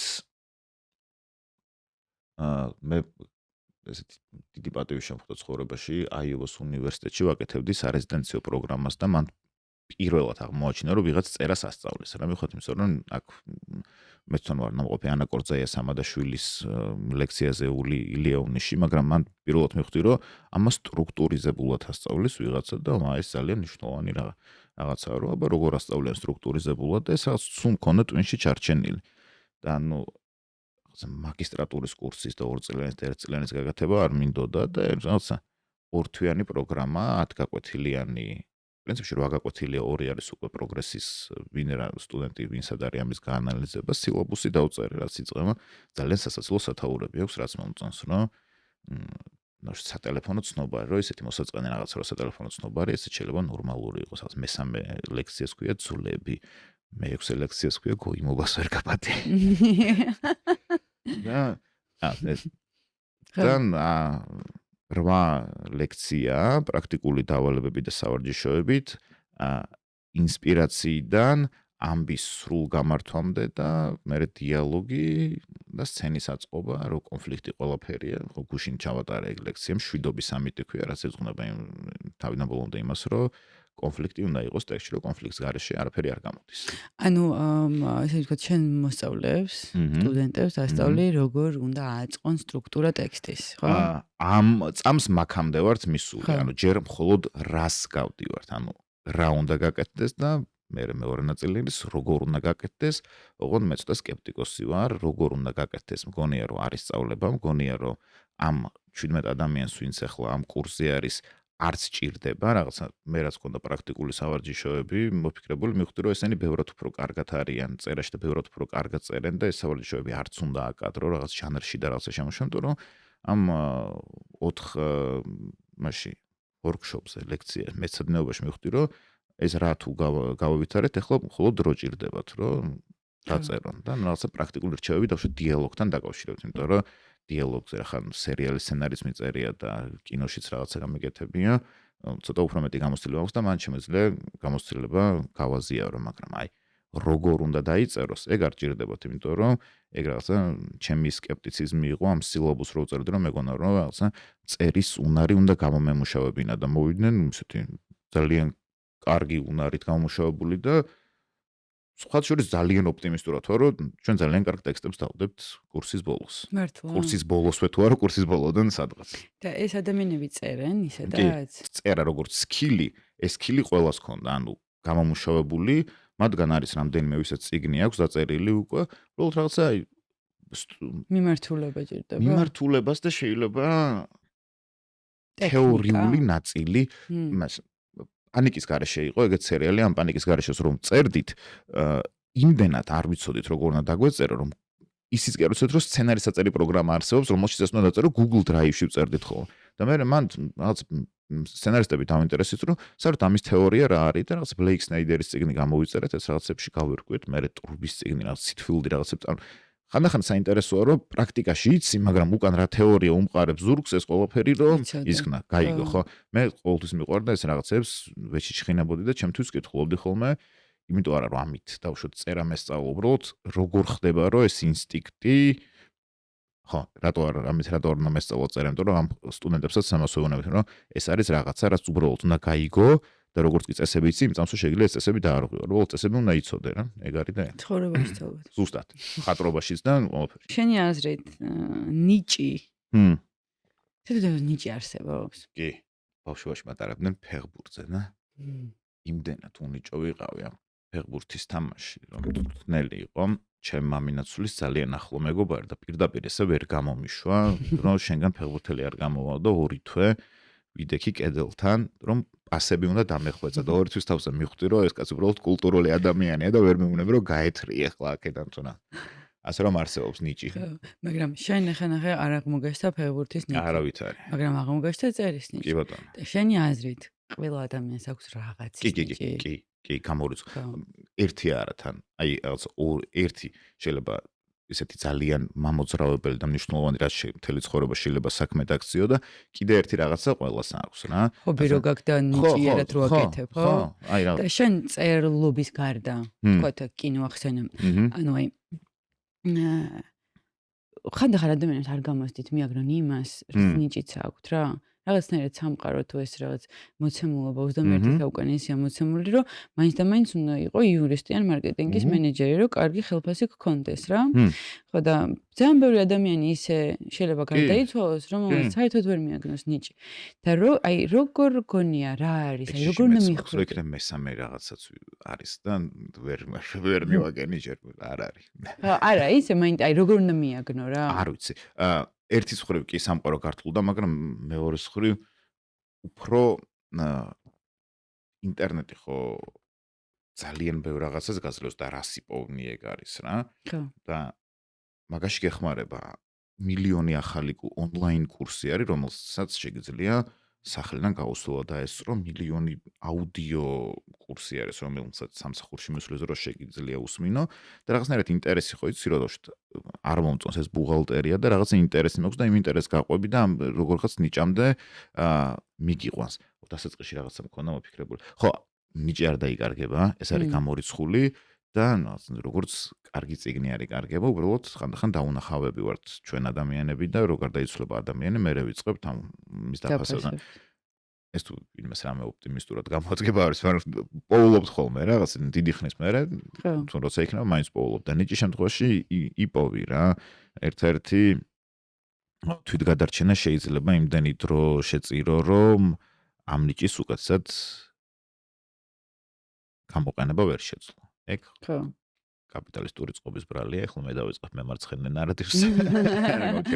ხო, აქ რითი მინდა იცი რომ აი მე მაგალითად ხო მარკეტინგში მუშაობდი როგორც გითხარი 18-12 რამდენი წელიც მოკლედ ბევრი წელი რა და ჩემი აზრით საშუალო თანამშრომელი ვიყავი რა ხო ანუ არ ვწყინავდი ყოველ შემთხვევაში ზუსტად ეგეთი რეკლამის რეჟისორი ვიყავ ხო ანუ ხო ხტები აი და ნორმ რა ანუ მაგრამ შრომის მოყვარე ადამიანი ვარ და რასაც მაკეთებდი არ მანიჭებდა ეს ყველაფერი სიამოვნებას და მაგრამ აქ შემოდის ძალიან დიდი პროპაგანდა რომელიც გაიჯერებს რომ შენ ეგ სიამოვნებს ეს კარგია რომ აკეთებ ეს უნდა აკეთო იმიტომ რომ იქ საფეხურებია იქ კარიერა იქ ის არის ადიხარ მაგრამ თან რაღაც მომენტში კი ხვდები რომ საერთოდ ვერცადაც ვერ ადიხარ და აქ რა მინდა იცი შემოვიყვანო ზუსტად აი მაგ მომენტში მე როდის დავიწყე ხო პოდკასტი ძალიან დიდი შინაგანი ძვრების შემდეგ უბრალოდ დავჯექი და თქვი პოდკასტი ხო არ დამეწყო.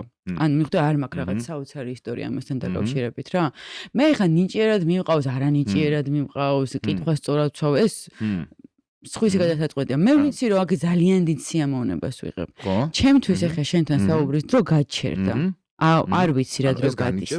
ხო, და მე მაგალითად ამას ვეძახი როგორ თქვა ნიჭის არ ვეძახი ალბათ ვერ დავარქმევ მაგას მაგრამ მოწოდების პოვნა თავის პოვნა მოწოდებაში და ასე შემდეგ ხო რო აკეთებ იმას რაც ქსიამოვნებს რა და შენ რაღაც ქსიამოვნებს რო აკეთებ თუ რა თქმა უნდა ბოროტი არ არის ეს ყველაფერი აუცილებლად სხვასაც მოეწონება ეგრე მგონი კი არ ვიცი აი დიდად დისკომფორტი არ მიგრძნია ხოლმე არასდროს იმაში რაც ვაკეთებდი არა რაღაც პერიოდი ეკონომიკურად ძალიან ცუდად ვიყავი ფინანსურად და ვაკეთებდი კინოთეატრებს რო ჩამოაქვთ ფილმი ქართულად რო ახმოვანებდნენ ამ გადათარგმნილი ტექსტის აქვია მაგას სკრიპტ დოქტორი თუ რაღაცა ვიყავი, რომ როგორ უნდა გახმოვანებულიყო ეს დიალოგები, რომ ცუდი თარგმანი რო არ ყოფილიყო, ან კალკი რო არ ყოფილიყო, ან რაღაც ამას ვარ რედაქტორი.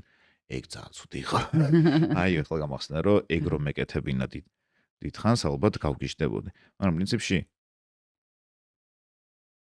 ტელევიზია ნორმალური იყო და თან მაინც სერიალები იყო და გადაღება იყო და რაღაცნაირად ამაში იკარგებოდი. რეკლამა იყო ყველაზე რთული, რასაც შევეჭიდე, იმიტომ რომ არც სამყარო მომწონდა. რეკლამის? ხო. არ მომწონდა როგორც ხელოვანს, იმიტომ კი არა რომ ამ რაღაცა წვენის რეკლამის პერსონაჟებს დასაწყისის განვითარება არ აქვს 30 წამი არსებობენ. რაღაცა არაჯანსაღი არის რეკლამაში თვითონ, რომ აი ესე სახეში აზილო ვიღაცას პროდუქტს და ძალიან რთული დასაშვებია ტვინში, შენ რო ხვდები რომ ამან არ უნდა იმუშაოს, რეკლამა არ უნდა მუშაობდეს და მაინც რომ მუშაობს. ეს იყო რაღაც წარმოუდგენელი, რომ როგორ ახლა ეს რეკლამა რა შეცვლის ამ ბრენდისთვის და რო არ ცვლიდეს გამორიცხული არ გადაგაღებინებენ, ხო? ესე იგი ცვლის რაღაცას, მაგრამ აი რა, ანუ შენ ამბობ რომ ხარისხში ფიქრობდი? არა. რო საჭიროებაზე, საერთოდ საჭიროებაზე, ზოგადად რეკლამის საჭიროებაზე, აი ახლა ეს რეკლამა, მაკდონალდსის რეკლამა აქვს გადაღებული, რა თუნდა მაკდონალდს რეკლამა საერთოდ, რა არ ვიცი. ხო, ანუ იგივე პრინციპით რა ძალიან დიდი ბრენდები არსებობს, მაგრამ რეკლამას აკეთებ. მაინც აკეთებ. ანუ რა ბრენდინგის ნაწილია, რომ ჩანდეს რა. ძალიან მიჭირდა ამის საჭიროების დანახვა და მაგრამ სიამოვნებას იღებდი პროცესში. რეკლამით არა, იმიტომ რომ რეკლამაზე სულ იყო, რომ ჩაიბარებენ ამ რეკლამას, ჩაირიცხება ეს და არ ჩაირიცხება. ვაიმე, ახლა ეს რეკლამა რო არ ჩაიბარონ, მე რა გავაკეთოთ და იმის მსახიობების ფული გადასახდელ და აი ეს ბიუროკრატიული ნაწილი რომ მოყვა, დაქირავებულ რეჟისორად თუ მუშაობ, მაშინაც იგივე იყო პრინციპი, რომ კომპანიით გააკეთებდი თუ დაქირავებული იყავი ფრილანსზე, მაინც სულ ეგ ნერვიულობა იყო, რომ აიმე არ მინდა.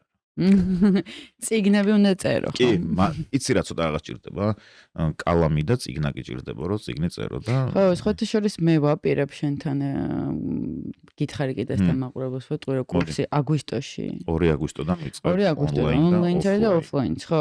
მე წერ ბავშვობიდან. და მაქვს მაგისი, ასე ვთქვათ, სურვილი რა. იმიტომ კი არა რომ წიგნი მინდა დავწერო. არ ვილთ მაინტერესებს რა გამოვარ. ხო, ეგ ასევე ამას აქვს დიდი თერაპიული ნაწილი, რაც არ უნდა დაგვავიწყდეს, რომ რაღაცას რო წერ, რაღაცას იშორებ და ცოტა თავისუფლები რა. სამნიო პერმანენტულად რაღაც იდეა გაქვს, ტვინში გაქვს და სულ გაქვს და თუ არ მოიშორე, დარჩება და დაწერ, ცოტა ადგილი თავისუფლდება. ხო. ერთი კითხვა მაქვს.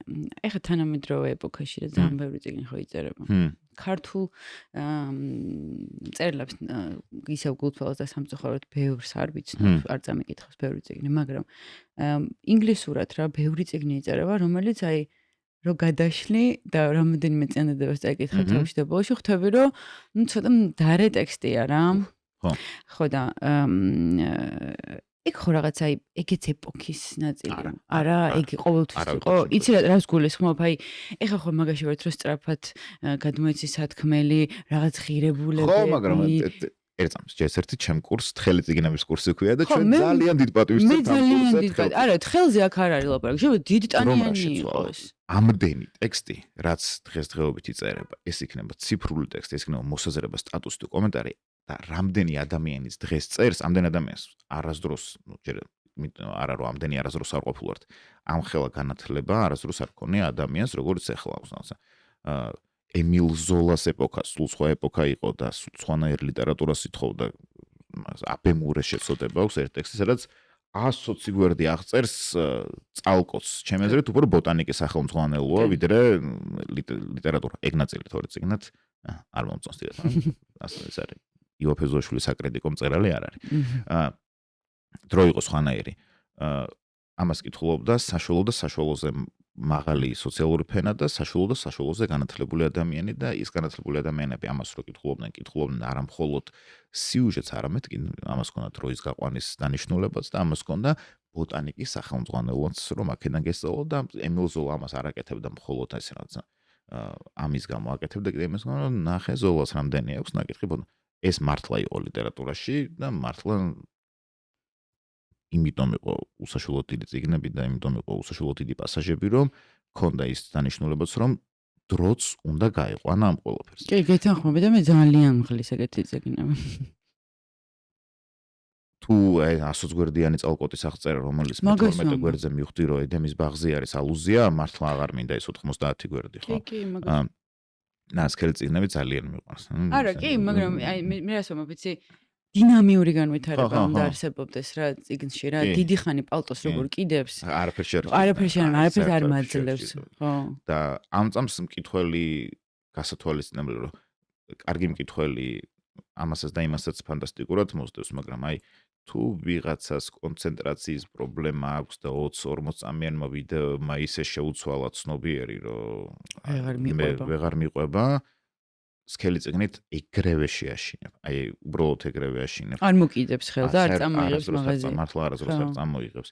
და სხვა შორის კოვიდის დროს ვფიქრობდი რომ და დეპრესიული ვიყავოთ, რომ ლიტერატურის მთავარი დანიშნულება არის რომ მეტრო არ კეთილიდან მეტრო ახმეტელის თეატრამდე იკითხებოდეს და დამთავრდეს რა.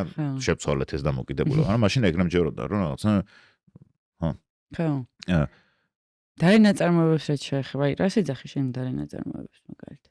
არ ვიცი, მე ძალიან იღბლიანი მკითხველი ვარ. არ წაგიკითხავს. მაგიტო არა, საერთოდ ეხლა სადაც ვარ ამას პროფესიას ესეთ სევდიანი მხარე აქვს რომ მინდა არ მინდა ძალიან ბევრი თანამედროვე ლიტერატურის კითხვა მიწევს, იმიტომ რომ დავუშვათ ბევრი თანამედროვე მწერალთან ერთად მიწევს სცენის გაყოფა დავუშვათ სხვადასხვა ფესტივალზე და რომ არ მქონდეს ის მწერალი წაკითხული, უხერხულია და რაღაცნაირად ან თუ უშუალოდ ის არ მაქვს წაკითხული, იმიტომ რომ არც ინგლისურად არის ნათარგმნი, არც ქართულად მის ქვეყნის ლიტერატურაზე რაღაცა უნდა ვიცოდე, ხო? და ბოლო 3-4 წელია ვკითხულობ თანამედროვე ლიტერატურას, ან აი ახლა ხანს კაცი. ხო. აი, ან ახლა ხანს გარდაცვლილ მწერლებს იშვიათი გამოკლებით. ახლა ბოლანიო საჭირო იყო და საინტერესო იყო, ფანტასტიკური იყო, უნდა წამეკითხა, ქართულად მითარგმნა მით უმეტეს. და ეს მდარე რაღაცა არ შემოხვედრია, იმიტომ რომ რაღაც ესეთ სელექცია მაქვს, რომ ტრენდიც უნდა ვიცოდე, რაც არის და ლიტერატურაში სამყარო არ არის ეგეთი ისეთი ძალიან დიდი სამყარო, სულ 5-6 დიდი ლიტერატურული პრემია, რომელსაც რო გაყვები, რაღაცნაირად ხვდები რა არის ტრენდი. Amazon-ზე რაც ამოვარდება ტრენდული, მას არა, ნახეთ, რა დაჯილდოვდა, რა დაფასდა და რაღაცა მაგის მიხედვით ვკითხულობ და ესეთ წიგნები მეტნაკლებად ყოველთვის გარანტირებულად ხარისხიანია. გასაგები. შენი მოქმედება ერთი დიდი მთავარი კითხვის დასმის მცდელობა რო იყოს რა. აი რა კითხვა იქნებოდა. ის არის როგორ მოვედით აქამდე. კარგი გაგებითაც და ცუდი გაგებითაც, რომ როგორ გადავრჩით საერთოდ როგორც ქვეყანა, როგორც ერი, როგორც საზოგადოება და ეს ქვეყანა, ეს ერი და ეს საზოგადოება გადარჩენილი და ამდენ ბრძოლა გავლილი, მაინც აქ როგორ მოვიდა და რაცა როგორ ყველა ის საფრთხე რაც დამარცხებული გვაქვს, კიდე ერთ წრედ ტრიალდება ქვეყნის ისტორიაში. ან როგორ მოვედით? მაგის კვლევარი ხარ ცოტა. მე მაგას იმავშობდი, ხო, ეს ტრილოგიის ნაწილი რაც იყო, აქ იყო პერესტროიკიდან 2020 წლამდე მინდოდა მოსულიყავი, იმიტომ რომ ბოლო არჩევნები მაგ პერიოდში 2020 წლის არჩევნები იყო და რაღაცა ახალ და სისტემა რო გრევის პირას არის, აქედან დამოუკიდებლობაში გადასვლა და გამყარებულ დამოუკიდებლობას რას ვძახით ხო, რაღაცა 40 წელსაც არ არის ჩვენი ეს ახალი დამოუკიდებლობა. ხო. მაგაზე პასუხებს ვცდილობდი.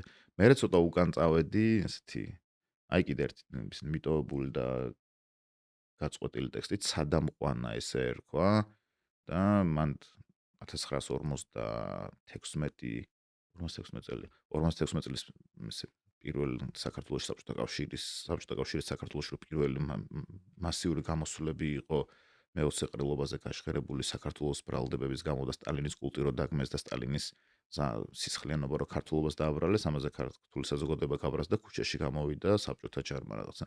1000-ობით ადამიანი დახოცა, ეგ იყო ერთ-ერთი მთავარი მაგ მოვლენიდან იწყებოდა და მოდიოდა ისევ ქვეყნის დამოუკიდებლობამდე ოღონდ მან ხდებოდა ესეთი პატარა ტვისტი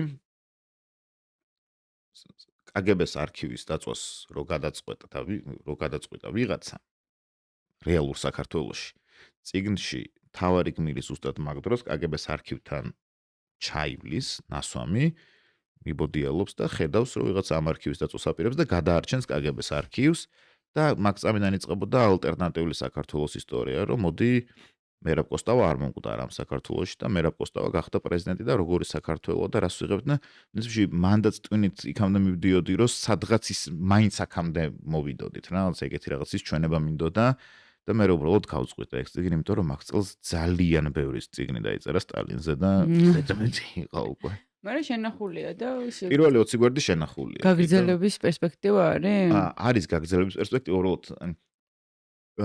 აქედან არც ერთ დავში და არც ბუნკერი მიუხედავად იმისა რომ ძალიან ბევრი ისტორიულ მოვლენაზე დგას და არც მასკარაფონე მიუხედავად იმისა რომ ეგეც 2000-იანი წლების ისტორიულ მოვლენებს ეყრდნობა არ არის ისტორიული წიგნი და აქ პირველი ნაწილი მინდოდა რომ ძალიან გამართული ყოფილიყო ისტორია და არ ქონოდა არანაირი შეცდომა და მაგის წერა რომ დავიწყე აი ესეთი დირსის ჭალები როსან რამდენად იყო შემოჭრილი 50-იან წლებში მდინარე მტკვარში ამის ასაკი გასარკვევად მომიწია ორი ძალიან სქელტანიანი წიგნი წაკითხო და მივხვდი რომ ეს ძალიან სხვა და ძალიან კოლოსალურ შრომას ითხოვს და მით უმეტეს იქ ერთ-ერთი პერსონაჟი მინდოდა რომ სად არის ქალღმერთი ტარ არის ეხლა თუ ვწდებით ბუდისტში ვითხოვ ან ბუდისტური ხო ბუდისტურ რელიგიაში არის ძალიან მნიშვნელოვანი ქალღმერთი და ამის განსახიერება იყო ერთ-ერთი ბოლო იმპერატორის მეუღლე გონი მონღოლეთში ანუ ამბობდა რომ ქალღმერთი ტარას განსახიერება ვარ და თეორიულად მინდოდა მისი შვილიშვილი როგორღაც ყოფილიყო საარა საქართველოში გამოგზავნილი და ამ ქალღმერთი ტარას გენეტიკის ყოფილიყო და აი მართლა იმხელა რაღაცა კვლევა 1-2 წელი დამჭირდებოდა რომ მესწავლა და მე კიდე 1-2 წელი რომ დამეწერა და თან სტალინმაც ძალიან დამხელა ქართულ ლიტერატურაში. ხო. და სულ ბოლო კითხვა მაქვს ეგეთი შენთან მუზა არსებობს? ანუ ესე არის ხო ხელოვნური ადამიანები ეძახიან მუზა უნდა მომიყვეს რომ წერო ინსპირაცია ხო მუზა არ მაქვს ვერ დავწერ მუსიკას ვერ გავაკეთებ რომ მომენ უფრო განწყობა არ მაქვს ხოლმე უფრო დრო არ მაქვს რომ განწყობა შევიქნო იმიტომ რომ ეგ რაღაცნაირად ჩემ თავთან ვისწავლე როგორ მივიყვანო ჩემი თავი იმ განწყობაში რომ დასაწერად დავჯდე ხო იმიტომ რომ ეს არის რა ეხლა რაც ბოლოს რაც ვისაუბრეთ რომ ძალიან დიდი ნაწილი არის მოკვლევა, ანალიზი, წერა არის ერთ-ერთი ბოლო ნაწილი წერაში, რომ მიდიხარ და რომ უკვე წერას იწყებ იქამდე არის რამდენი ხანი ცხოვრობ ტვინში ამ პერსონაჟებთან ერთად და რამდენი ხანი აყალიბებ და მაგათ ისტორიებს დასდევ, იწერებ და მერე ბოლოს მოგყავს ფურცლამდე და უფრო განწყობა და დრო არის ჩვენი დროის პრობლემა, თორე მუზა და ეს ასე writer's blocks რო ეძახენ, ეგ და ყუილი მგონი. ცოტა ყუილი მგონი. არ გინდა რა, ამ წამს არ გინდა ახლა განწყობაზე და არ წერა. არ არის ტრაგედია. ხო, არა, ხელოვნება, ისეთი ამბავია ხა ეს ხო მარტივი არ არის, ამდენი ხანი ვილაპარაკეთ, როგორ დარანაირად არის და გადმოგაქვს ამ ხელა რაღაცთან. და დიდი პატივისცემა ყველა მწერალს. ძალიან. ყველა ხელოვანს. ყველა ხელოვანს ერთად და პროფესიონალს მნიშვნელობა არ აქვს საქმეს. ზუსტად, აი პროფესიონ თუ შენ საქმეს აკეთებ და აკეთებ ასიანზე, ყველას ძალიან დიდი პატივისცემა. ვინც მიეძღვნა იმ პროფესიამას რაღაცნაირად დაუფასა და ვინც ახლა ცოტა გაიარა და მხარი გაკრა, ესეც გამოივლის და მხარს გაკრას უკნავს და ეგ იქნება. ხო, ანუ ბოლომდე უნდა ჩახვიდე, ხო, ეგრე და მე უკვე გიფასდება რაც. ხო.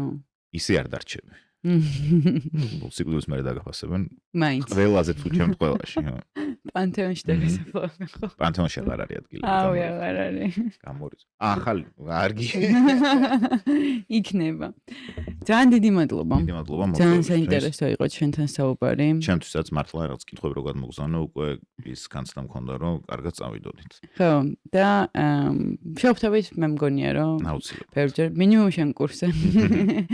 და ჩემ მაყურებელს რა თქმა უნდა მადლობა ყველაფრისთვის და უნდა გთხოვოთ, რომ ვინც უყურებთ და არიწერთ პოდკასტის არხს, კიდევ ერთხელ ძალიან გთხოვთ, რომ გამოიწეროთ, იმიტომ რომ ეს ჩემთვის ძალიან ბევრს ნიშნავს და უბრალოდ ორ ხილაკზე თითის დაჭერა, ერთი გამოწერის და ერთი ზარის ღილაკის, რომ არ გამოგცეთ შემდეგი ეპიზოდები. მადლობა.